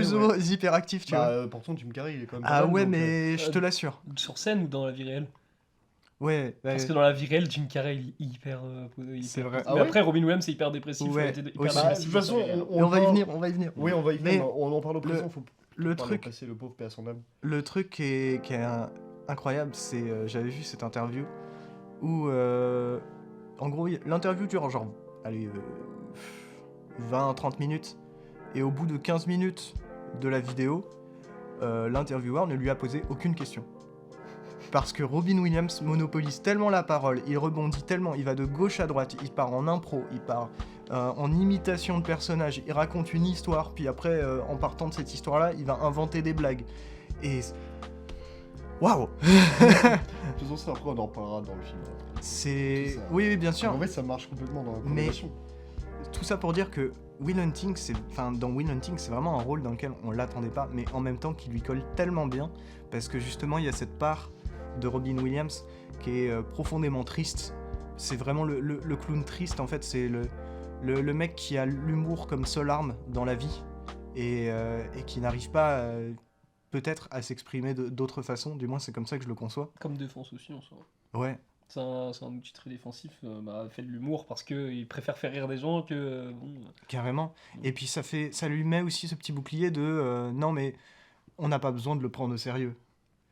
Et bah Will Hunting détruit ce putain de bouclier parce qu'on le prend au sérieux. Ah, mais vraiment. Et ça fait du bien en fait parce que tu le vois comme il est, je trouve, parce qu'il y a toujours une part d'impro dans tous ses rôles. C'est un des plus grands acteurs d'Hollywood qui a vécu, je pense, en termes de la personne qu'il est. C'est quelqu'un Vraiment. d'exceptionnel. Mais oui. Et bah putain, ouais, ça fait plaisir qu'il ait pu faire un film comme Will Hunting, parce que fallait lui donner cette opportunité-là, quoi. Non, puis même, je pense que ça peut être. Ça peut se ressentir comme de l'impro, je sais pas si c'est écrit aussi c'est de l'impro, mais les fameuses répliques cultes qui, moi, personnellement, Ouais, m'a c'est de fait l'impro. pleurer. C'est pas ta faute. Non, Ah, non, quand il répète, c'est pas ce ça. n'est pas ta faute. Ça, J'ai trouvé ça complètement dingue. Ça, je pense que c'est écrit que c'est pas de l'impro, mais juste Ouais, l'interprétation de enfin, Robin mais- Williams. Ah ouais, mais enfin. C'est incroyable parce que il parle en tant qu'acteur dans un film, mais en même temps, t'as l'impression qu'il parle vraiment à Matt Damon, pour de vrai, et qu'il se parle aussi à lui-même. Il y a un truc dans son regard, ouais, vraiment. Ouais, ça te détruit en un instant. Genre vraiment, la séquence, elle dure 1 minute. Je suis passé de genre normal, habité, vraiment pris dans le film, à pleurer, tu vois. Mais j'étais en mode, mais waouh, mais c'est si rare, c'est si pur comme regard, c'est si pur comme émotion que tu transmets là, Robin, que je trouve ça complètement dingue. Je me rends compte que j'aurais pu aussi donner un autre film dans cette thématique, c'est Le Cercle des Poètes Disparus. Oui, ouais, Oui, là, ouais. justement, j'étais en Ouais, train de le chercher. on en plus. en avait parlé avec Tristan, en vrai, il marcherait bien aussi. Ouais, Il marcherait bien aussi. Il fait Après, l'entre-deux, J'ai par j'ai moins de contre. souvenirs du cercle des poètes disparus. mais en fait, Euh. c'est aussi dans le traitement de quelque chose, c'est une sorte de fragilité masculin qui est bloqué. Il y a un blocage, tu vois, il y a un truc de. Il faut pas l'exprimer, mais. Toxique. Ouais, complètement. Et juste une libération avec. À chaque fois, c'est cette figure de Robin Williams qui mène à cette libération, que ce soit dans le cercle des poètes disparus, avec la poésie, avec l'art, tout ça, ou juste la personne qu'il est et les histoires qu'il raconte dans Will Hunting. C'est vraiment le fait de l'avoir mis en psy, c'est parfait, parce que à travers Robin Williams, il peut te faire rire comme il peut te faire pleurer. Et il a ce côté vraiment très thérapeutique. Mais c'est ça, mais c'est qu'en plus, moi, quand j'ai découvert le film, ça fait longtemps qu'on m'en parle, mais j'avais jamais vu de bande-annonce, j'avais jamais rien vu du film, à part l'affiche. Et je m'attendais pas du tout à ce que ce soit un film comme ça, et que ça parle de ça, etc. Et c'est super surprenant. Surtout si vous avez rien vu du film, vraiment, matez-le sans rien voir, parce Ouais. que la claque, elle sera d'autant plus grande. Et j'espère que la claque sera aussi immense que celle que j'ai reçue là-dessus. Donc non, franchement, foncez, vraiment, allez le voir. Ouais, allez voir Will Hunting. Voilà. Allez voir Fablesman, allez voir Will Hunting, ça c'est des certitudes. Oui. Et peut-être on va commencer à parler du second film. Good morning. Putain, je voulais le faire, bâtard. Mais oui, Good Morning Vietnam, réalisé par je ne sais pas qui malheureusement. Barry Levinson. Ah Exactement. ouais. Ah. C'est pour ça que je te disais qu'il y avait 2 fois Barry Levinson dans quelques épisodes avec C'est The vrai. Bay et Good Morning Oui, Vietnam. c'est vrai. Et qu'on n'a toujours pas parlé Scorsese. Ouais, mec qui réalise beaucoup mieux que son fils. Non. Oh bah si, mec. Non. Bah, Mais- l'histoire retiendra Je suis pas Good Morning Vietnam, mais Bah pas oui, les mais films c'est de- ça qui est triste. Bah après, lui, il a à peine commencé aussi. Mais du coup, Sam Levinson. Changement de registre cette fois-ci. Ah oui, tout à fait. On est beaucoup moins dans quelque chose qui va toucher au sentiment. Enfin, Ah, ça dépend. Oui, quel non, mais moment le beaucoup film est moins, très beaucoup compliqué. moins. Quoi. Ouais, ça, c'est sûr. Mais on est plus dans un film à l'allure humoristique, même si c'est un film qui reste très engagé sur la guerre. Bah, c'est un contexte assez dark. Hein. Oui. Mais Good Morning Vietnam, du coup, un film dans lequel on va retrouver Robin Williams en tant que, comment on dit, talkman d'une radio. Ouais, bah c'est il est considéré comme un disque jockey. Oui, c'est ça. Mm. Bah, en gros, c'est le présentateur de la radio qui va passer entre les musiques et qui va nous délivrer, encore une fois, des moments d'improvisation, mais complètement folles, où il va partir en imitation. Et là, on le reconnaît beaucoup plus dans sa forme humoristique, comme on le voit dans ses spectacles, où il passe du coq à l'âne, mais à chaque fois, il y va à 100 000%. Et qu'avez-vous pensé de Good Morning Vietnam ? Je commence. Ouais. Bah, moi je trouve que c'est mieux que Will Hunting. Parce que c'est pour ça que je conseillais beaucoup plus. C'est beaucoup plus subtil en soi. Et Will Hunting, mec, On je en l'avais parle vu. après. Ouais, bah. Non, mais je vais exprimer moi. Mais non, je trouve le truc, c'est que dans Good Morning Vietnam, ça explore tellement de choses. Et pas que. Déjà, t'as le contexte politique. T'as le contexte de Robin Williams qui va un peu se battre avec ses supérieurs et tout ça. Et surtout, il y a un truc aussi incroyable, c'est qu'on voit pas souvent dans les films de guerre le délire des radios. Ouais. Alors que c'est putain d'important. Et juste pour me prouver à quel point c'est super important, pendant la Seconde Guerre mondiale, vous aviez des gens, je sais plus c'est quoi leur nom de duo, c'est Tokyo Heroes, je crois, qui en gros mettaient des messages pour les radios américaines, pour les démoraliser. Ils faisaient passer des messages radio aux États-Unis pour démoraliser. Genre, il y a énormément eu de trucs avec les radios qui sont hyper passionnants, quoi. Et là, il y a Robin Williams qui va juste motiver, au final, les troupes, dans un contexte où, justement, Nixon te raconte des conneries, parce qu'ils sont pas encore en guerre, techniquement, ils sont en pacification Oui. dans le film. Et moi, la réelle de Barry Levinson, je la trouve, elle est classique, tu vois, mais en soi, pour moi, Will Hunting est le film le plus classique de Gus Van Sant, quand tu vois ses autres films. Donc, mais le Good Morning Vietnam, il est classique, et c'est parfait, quoi. Ouais. Y a rien acheté dans le film. Bon, après, dans Good Morning Vietnam aussi, il y a rien acheté. Hein, C'est sûr. mais je reviens vite fait à Will Hunting. Moi, je le trouve, avec le temps, je le trouve un peu surcoté. Moi. Je préfère. Moi, j'ai plus de fraîcheur en tout cas avec Good Morning Vietnam de toute façon. Aussi parce que Ouais, je l'ai vu plus récemment. Et puis Good Mais, Morning Vietnam, pour le coup, je trouve qu'il est sous-coté. Ouais, bah c'est. Même, je pense que les gens se souviennent plus de Good Morning England que de Good Ouais. Morning Vietnam. Ouais, malheureusement. Ouais. Mais déjà, je vois pas la différence entre ces deux films-là. Good Morning England et Good Morning Vietnam, pardon. C'est pas Barry Levinson qui a fait le England. Non. Non, ça n'a aucun Non, rapport. c'est Richard Curtis. Bah, le rapport, Ah, c'est que ça ouais. parle aussi de radio, mais c'est Ouais, le C'est une contexte, radio pirate sur un bateau. ouais, le Ok. contexte est totalement différent. Ok, d'accord. Et bah, moi, je suis pas d'accord avec ce que tu dis, Andy. Même si moi, Good Morning Vietnam, genre, j'ai vraiment beaucoup aimé. Mais en soi, tu vois, je l'ai regardé après Will Hunting et enfin. Il m'a pas laissé autant de traces que Will Hunting, Ouais, tu mais tu vois. les as vus ce matin. Oui, mais moi, je te parle des ressentis que j'ai justement là, tout de suite après le film. Ouais, mais tu verras. Bah, ça, après, tu verras avec le temps. M'a vraiment cassé la gueule. Good Morning Vietnam m'a pas fait passer un très bon moment. J'aime beaucoup le film. Mais genre, je veux dire, je le trouve moins fort. Mais attention, le film est très bon. Il n'y a rien à acheter non plus dans Good Morning Vietnam.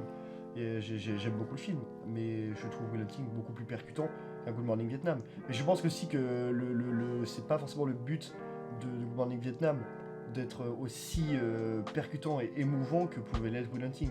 Donc il y a un côté aussi émotionnel, contexte émotionnel dans les films qui est d'une part pour Will Hunting touchant, émouvant, assez de réflexion et tout, et de Will Hunting, de Good Morning Vietnam, pardon, de raconter quelque chose d'original sur la guerre et de faire rire, d'avoir quelque chose d'assez particulier, mais qui m'a moins marqué. Mais ce que j'ai préféré dans le film, et c'est là où justement en fait le lien avec la thématique est trop bien, c'est Robin Williams.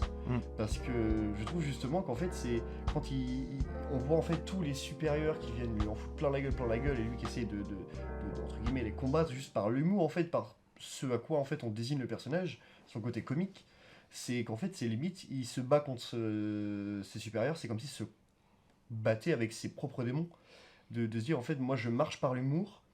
Et en fait, m'empêcher en fait d'être qui je suis, de me motiver, d'avoir mon propre sens de l'humour et des choses, de rétablir la vérité sur certains aspects dans le film, essayer de combattre en fait ces démons, de se dire bah on essaie de me changer, mais moi je veux rester comme je suis. Et je trouve du coup la performance de Robin Williams absolument génialissime sur ce côté un peu en demi-teinte, de se dire est-ce que je dois faire ci, est-ce que je dois garder un peu pour moi mes émotions, me calmer, ou est-ce que je dois justement tout aller valser et faire comme bon me semble et comme il est le mieux de faire. Et je suis absolument fasciné par la performance de Robin Williams, que ce soit dans Will Hunting et dans Good Morning Vietnam. Mais dans Good Morning Vietnam, il y a des moments tristes aussi. Ouais. Enfin... Et moi je voulais juste dire, c'est la grande force en vrai de Robin Williams. Je l'ai un peu évoqué tout à l'heure avec le truc de l'interview qui du coup ne démarre pas parce qu'il prend tellement de place, c'est un tel showman que on peut même pas lui poser des questions. Mais c'est qu'en fait, concrètement, Robin Williams quand il est dans un film, la plupart du temps, il porte vraiment le film. Il prend tellement de place que y a même pas besoin d'écrire un script. C'est juste si tu l'as bien casté. En fait, il va porter le film, il va lui donner une nouvelle dimension, il va se l'approprier. Et c'est tellement vrai dans Good Morning Vietnam. Aucun autre acteur n'aurait pu jouer ce rôle. Je suis d'accord. Et peu importe l'autre acteur que vous auriez mis à la place de Robin Williams, le film en aurait souffert. Ouais, ça aurait jamais été aussi parfait que Robin Williams. C'est vraiment... Même avec toute la volonté du monde. Sa grande force, c'est que... Faut lui donner en fait la place pour être lui-même presque, pour jouer, et juste il va bonifier le film, il va l'imprégner vraiment de sa personnalité, de son humour, mais aussi de sa fragilité, et c'est vraiment exceptionnel que cet acteur arrive justement à être tellement en phase avec tout ça et à pouvoir donner autant à la caméra, et c'est pour moi ce qui fait vraiment que c'est l'un des plus grands acteurs qui a vécu. Mais moi je suis d'accord, justement je me posais même la question pendant le film à me demander si Robin Williams n'avait pas participé à l'écriture de son personnage. C'est possible. Ouais, il y participe sur le tournage. Ouais, globalement, mais je trouve que le personnage lui colle tellement parfaitement à la peau que j'ai rarement vu des acteurs aussi installés dans un rôle, mais aussi parfaitement, tu vois. Et j'ai un peu le même ressenti, un peu moins parce que je trouve le personnage un peu moins marquant et un peu en dessous, et je trouve ça dommage parce qu'il était quand même vachement intéressant. C'est le personnage de Forest Whitaker. Le mec qui accompagne du coup Robin Williams tout au long du film. Qui, avec la suite, qui est toujours militaire dans Premier Contact. Oui, c'est vrai. Et qui est un très grand acteur, qui est un acteur que moi j'ai toujours beaucoup aimé dans ses rôles. Et notamment dans un film un peu moyen mais bien qui s'appelle Zulu, titre bref, mais qui est avec Orlando Bloom mais qui est vachement sympa. Tiens, petit aparté. Et non, je trouve que le personnage de Forest Whitaker aussi, justement, en fait, permet, par sa bienveillance et sa gentillesse, de faire remonter tous les bons côtés du personnage de Robin Williams. Et en fait, leur amitié, en fait, est assez sincère et pure, et en même temps très professionnelle. Et j'ai trouvé ça super intéressant d'avoir des relations comme ça, de se dire, en fait, on reste professionnel, mais c'est vraiment des gens qui s'apprécient et qui s'aiment. Ils sont des vrais potes, tu vois, et j'ai trouvé ça super intéressant et super cool. Juste le fait qu'ils le suivent à vélo quand lui il achète un vélo pour aller juste dans une classe faire des cours d'anglais. J'étais en mode, frère, qui à part des vrais potes ferait ça, tu vois, suivre à l'autre bout pour aller... De toute façon, quand tu prenais Robin Williams dans un film, c'est comme pour Jim Carrey, en soi, tu savais très bien que le mec allait s'ingérer dans le film, et justement si tu voulais pas garder le contrôle sur ton film, tu vois, si tu voulais garder le contrôle, tu prenais pas ces acteurs-là en soi. Je suis d'accord. Justement, les films sont marqués par ces gens-là. Peut-être moins Will Hunting, parce qu'il a un rôle beaucoup plus fermé et dépressif, même si ça l'a pas empêché d'improviser au final et tout ça. Ouais. Mais je pense que Gus Van Sant, c'est plus un mec du contrôle. Barry Levinson, un peu moins. Ouais, mais en même temps, tu vois, avec Will Hunting, je trouve que c'est quand même un cast vraiment réussi. Oui. Et puis que vraiment il imprègne aussi sa personnalité dans le personnage, quoi. C'est clair que en fait c'est ces acteurs là qui, plus que incarner un rôle, ils incarnent le rôle dans eux. Je sais pas si c'est très précis, mais j'ai compris. Concrètement ils prennent le personnage et ils se l'imprègnent plus qu'il l'incarne, tu vois. Ouais, c'est exactement ça. Bah, il donne plutôt sa personne au personnage. Ouais. C'est ça. Bah, il donne sa version du personnage. Ouais. Moi j'aurais même été encore plus loin, je pense qu'en fait il prend le personnage pour l'inclure dans sa propre personnalité de la vraie vie. C'est-à-dire qu'en fait il joue lui-même avec les caractéristiques d'un personnage qui colle à la peau. Et c'est pour ça que je trouve aussi que c'est un personnage qui colle tellement bien à la peau, parce que je pense que c'est vraiment lui, en fait il est pas en mode je change ce que je suis pour m'incarner dans un personnage, c'est genre je prends le personnage et c'est le personnage qui m'incarne presque, qui incarne Robin Williams. Et je trouve ça genre absolument brillant. La comparaison avec Carrey, elle est complètement justifiée. Dans le sens où même, de base, cette thématique était sur Jim Carrey. Et j'ai beaucoup douté en me disant, est-ce que je fais sur Jim Carrey, est-ce que je fais sur Robin Williams. Au final, c'est Robin Williams. Ouais. Mais... Un jour, ce sera peut-être Jim Carrey aussi. Peut-être. Après, bon, il y a un des 2 films que je voulais mettre dans la thématique de Carrey qui arrivera dans 8 semaines, un truc dans le genre. Bon, on a le temps. Mais ouais, purée. Bah, sur ces trucs de casting là, tu peux le comparer même à Jodorowsky. Parce que en soi, quand Jodorowsky faisait le casting de son Dune, par exemple, il voulait un empereur fou, il allait pas chercher un mec qui va jouer un fou. Il y avait qui de fou à cette époque-là? Dans l'actualité, il y avait Dali qui disait de la merde et tout ça. Ah ouais. Donc il a pris Dali quoi. Enfin, le mec avait pas besoin de jouer. 100 000 euros la minute. 100 000 dollars. Non, 100 000 dollars. Je vais être l'acteur le mieux payé d'Hollywood. Je serai l'acteur à 100 000 dollars la minute. Mais ouais, alors qu'au final c'était faux, hein, parce qu'il allait avoir 3-4 000 dans le film. Ouais. Oui, bah oui. Mais bon, le mec, vas-y quoi. Il avait au moins, s'il pouvait dire 100 000 dollars. Tu serais fait 400 000 dollars, mec, pour 4 minutes de film, mec, moi je dis oui. Pour jouer lui. Oh, mais là, pour Robin Williams, soit tu le prends n'importe quel film où il le marque. Mais justement, c'est ça le recul que j'ai avec les deux. C'est Good Will Hunting est un film avec Robin Williams. Et Good Morning Vietnam, c'est un film sur Robin Williams. Ouais, presque en vrai. Hein. Puis pour moi, il y a un peu cette double face de Robin Williams avec le côté profondément triste d'une vie difficile, mais aussi le côté humoriste tellement puissant qui va transformer n'importe quel lieu en une scène de spectacle. Et puis ces deux personnages-là, en fait, correspondent totalement à ce qu'a vécu et à la vie, ce que souffrait du coup Robin Williams dans la vie. Ouais. Puisque, on rappelle, il était malade et du coup il était très souffrant, et c'est pour ça qu'il est aussi décédé. Et... Bon, il s'est suicidé quoi. Oui. Il faut aller voir son documentaire d'ailleurs sur HBO, Ouais. Enfin OCS, où il y a, je crois, sa dernière conversation téléphonique avec son fils. Ah ouais. Ah, wow. Ça, je savais pas. Ah mais le documentaire est déchirant. Avec son fils, Je crois. Il a pas une fille. Bah, Non, je sais pas. Peut-être les Pour deux. moi, dans mon souvenir, c'est avec son son- fils qui l'a appelé. Peut-être. Mais oui, Robin Williams, très très très grand homme. Allez voir tous les films où il y a Robin Williams. Ouais. A priori, ils sont tous bien. Voilà, vous êtes pas obligé d'aller voir Hook, qui est de Spielberg Ou, d'ailleurs. Oh, j'adore Hook. Ouais, il y a beaucoup de gens qui aiment Hook, mais c'est aussi le plus pourri de Spielberg. Oh, je suis pas d'accord. Oh, je suis pas d'accord. C'est bien parce qu'on va parler de Il Robin a- Williams, Spielberg. Oh, j'aime- Il a, Ah non, il a j'aime joué, beaucoup il a joué Popeye aussi. Oui, mais il a joué Popeye. Il est je connais incroyable. pas, par contre. Et il a des prothèses sur les bras pour faire les bras à la Popeye. C'est incroyable. C'est génial. Il mange les épinards, il en veut. Ah, mais quand tu vois l'affiche de Robin Popeye, Williams en Popeye, il est quand tu parfait. vois l'affiche de Popeye, il est vraiment Robin Williams, c'est fait Ouais. pour lui. Hein, C'est assez impressionnant. Et c'est un rôle au début de sa carrière. Et puis Hollywood, je même crois. aussi, on peut parler de son rôle le plus culte, Jumanji. Oui, purée. Comment j'ai pu oublier ça? Mais oui, Mais oui, carrément. ce film est juste dingue. Où du coup, Robin Williams joue un enfant dans un corps d'adulte. Quoi. Ouais, Et enfin, c'est brillant. Et justement, en fait, son côté, comme on disait tout à l'heure, imitateur, en fait, ressort énormément dans le film de Good Morning Vietnam, parce que dès qu'il prend, en fait, il reste assez normal, toujours un peu fou, faire toujours pas mal de blagues, et dès qu'il est devant le micro, il parle, il fait plein d'imitations, il fait plein de personnages, et c'est là où on voit en fait toutes les facettes monstrueuses, absolument dingues, de ce que fait... Je montre une image de Popeye. Ouais, l'affiche est vraiment gaulerie, en vrai. Oh la vache. Elle est géniale. Mais c'est. Putain, en plus, la meuf, c'est. Je sais plus comment ça s'appelle. Mais si, c'est la meuf de Shining. Oui, Oh, oui, Shelley Duvall. oui, oui. Incroyable. Trop bien.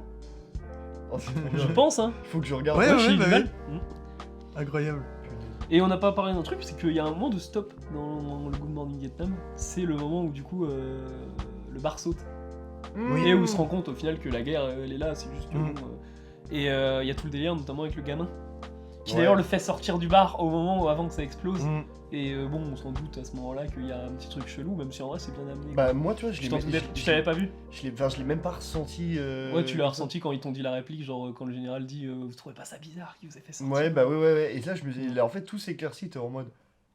Ah ouais, putain, il est quand même bien écrit le scénario. Non, c'est bien amené. Ah ouais, non, franchement, oui, je m'y attendais pas. Bah, surtout qu'en plus, tout au long du film et tout, t'as vraiment en fait une part d'affection en fait de Robin Williams sur le jeune homme, mais on n'a jamais vraiment vu l'inverse. Et en fait, du coup, globalement, si on avait vu l'inverse là, je pense que le film aurait pu être beaucoup plus prévisible. Et je trouve ça super intéressant de se dire, en fait, au début du film, on s'attarde sur en fait, la relation de Robin Williams sur le gosse. Et en fait, après, quand on apprend ce twist-là, en fait, c'est du gosse sur Robin Williams. C'est bien de traiter, mais ça c'est justement le délire des Deus Ex Machina. En soi, quand t'as pas la réplique du général après, c'est un Deus Ex Machina, le gamin qui sort Robin Williams du bar. Ouais, avec la réplique du général, c'est du lamp shading. Voilà. Mais oui, mais en vrai, c'est pour ça que quand j'ai introduit le film, je dis que c'est plus un film humoristique, mais vraiment, c'est le réduire, et c'est pour ça que je pense que ce film est sous-coté. Parce que vraiment, c'est un excellent film, mais qui est souvent trop résumé à Robin Williams qui fait un Qui talk fait de show, la radio. qui fait de la radio et qui est rigolo. Moi, il y a pas Alors mal qu'il y de a choses tellement plus dedans. Non, bah, juste par le Ouais. contexte déjà qui est hyper riche. Ouais. Tu fais, bon, Ouais, et puis en vrai, le film est quand même assez drôle. Moi, le mec qui me faisait le plus rire, c'est le lieutenant Hook, là, qui s'est absolument pas respecté. Ah. Qui En même temps, avait- il est minable. Mais oui, enfin, vraiment, moi, j'ai juste envie de le foutre 2-3 balles. Et par contre, faut voir le film en VF. La Alors, VF est bon, très, très c'est une bonne. vieille VF du coup, c'est très raciste. Moi, je l'ai vu en VO. Hein. Ouais, mais... Ouais, mais en VF, les blagues sont incroyables. Les traductions des blagues sont dingues. Et surtout, la voix, justement, du lieutenant. C'est vraiment là, je sais plus c'est qui le doubleur, mais c'est Je vraiment. sais Oh, plus. arrêtez de plaisanter comme ça! Bah, tu Ouais. rigoles, mais en VO, il a la même voix, il a la voix comme ça. Ouais. Il a Mais- une voix. Ouais, très Ah, aigu. vous me respectez Ouais. hein. Mais vraiment, Et, c'est et ça. puis de base, enfin tu dis ouais c'est très raciste truc de l'époque, mais même de base de toute façon Robin Williams a un humour des fois très Oui, très noir. en plus, ça colle bien, Ouais. justement. avec il le va aller humour. tacler, mais le truc c'est qu'il tacle tout le monde. Ouais, mais là, ouais, il est vraiment. Je veux dire, dans les talk shows, genre. Il y va à fond. Hein. Ouais. Il Mais y a dans des- il y a le- des vannes, j'étais en mode. Oh. Ah, waouh! Mais la voix du, Il tape dans la voix du mec qui gère le bar, je sais plus comment il s'appelle, c'est vraiment en français. C'est vraiment bonjour, bienvenue dans mon Ah bar. oui quoi. je vois. Ouais, Avec une voix ok. très aiguë, quoi. Oh, Mais... le Jimmy Cha là, Jimmy Cho là. Dans le bar là. Ouais. Le mec du bar. Ouais, le mec Ouais, en c'est ça. costume qui. Bah, c'est Jimmy Cho, qui Jimmy Cha. Ouais, bah il est super connu ce mec. Ah, en vrai, moi, il me dit J'ai- grave quelque chose, ouais, mais j'ai je sais quelque chose pas aussi. qui c'est. Mm. Mais ce mec est très drôle. Ouais. Je pense que c'est vraiment le personnage le plus. Vraiment, mec, si tu me prends une photo de la cheville de ce militaire, je Ouais. te donne mon bar. Et d'ailleurs, autant qu'on parle de. Genre, ça vient comme ça, il a pas de rapport. Mais j'ai oublié un truc dans les actus, un truc marrant. C'est que du coup, il y a une enchère à 24. Oui. En fait, j'ai pensé à Asiat, Gong Gong. Ah putain. J'ai fait le lien, mais chelou. Et du coup, vous pouvez acheter des articles de Everything You All At Once sur la 24 Auction. En enchère ouais. Mm. Bon après si vous avez les sous pour acheter les Oui. trucs en enchère, donnez-les nous Ouais. à nous. On en fera On bien en- meilleur usage. On achètera des micros et un vrai studio. Mais Ce ouais. sera mieux qu'une chaise roulante. Bon, après, la chaise roulante de Gong Gong, elle Ouais. reste quand même méga stylée. Elle est très très stylée ouais. Et vous pouvez avoir Ratatouille, du coup, pour 90 000 $. Voilà. 90 000, Et ça c'est va. la marionnette, sachant qu'elle doit être. Ouais je pense hein. Donc bon. Non, en plus elle est télécommandée. Ouais, c'est ce que j'allais dire. C'est un quoi. animatronique. Ah, je Ouais. pensais que tu faisais le Bah, c'est truc une avec les marionnette en ficelles. mode, tu sais. Je te voyais faire avec les ficelles, c'est pour ça je pensais. Mais non. Ah non, Je t'imagine, il y a un mec Ouais. Comment tu veux qu'il tu veux qu'il soit où le mec? Déjà, il est dans, au-dessus, les, Ratatouille. dans les plans en extérieur, il est dans un avion au-dessus. tu sais. Imagine Ratatouille, il a un chapeau, et il y a un petit Ratatouille dedans qui fait. Mais par contre, en vrai, Incroyable. moi je verrais bien Del Toro acheter le ratatouille.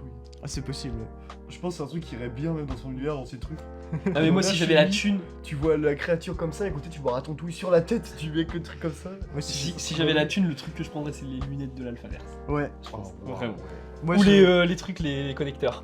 Moi, le truc que j'aurais voulu avoir dans ces trucs, dans les enchères à 24, c'est le phare de The Lighthouse. Oui, la lumière, tu Ouais. peux avoir. Moi, Putain, ça coûtait vachement cher. des vrais gants saucisses où quand tu croques dedans. Bah, Ils vendent y a des gants plein- saucisses?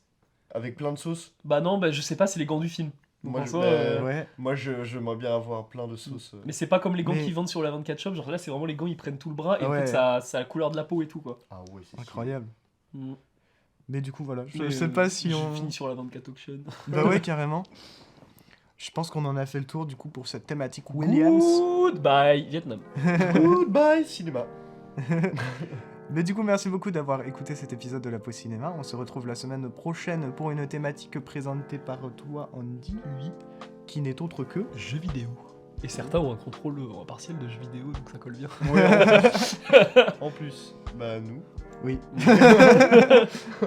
Merci encore d'avoir écouté. À la semaine prochaine et des bisous. Bisous.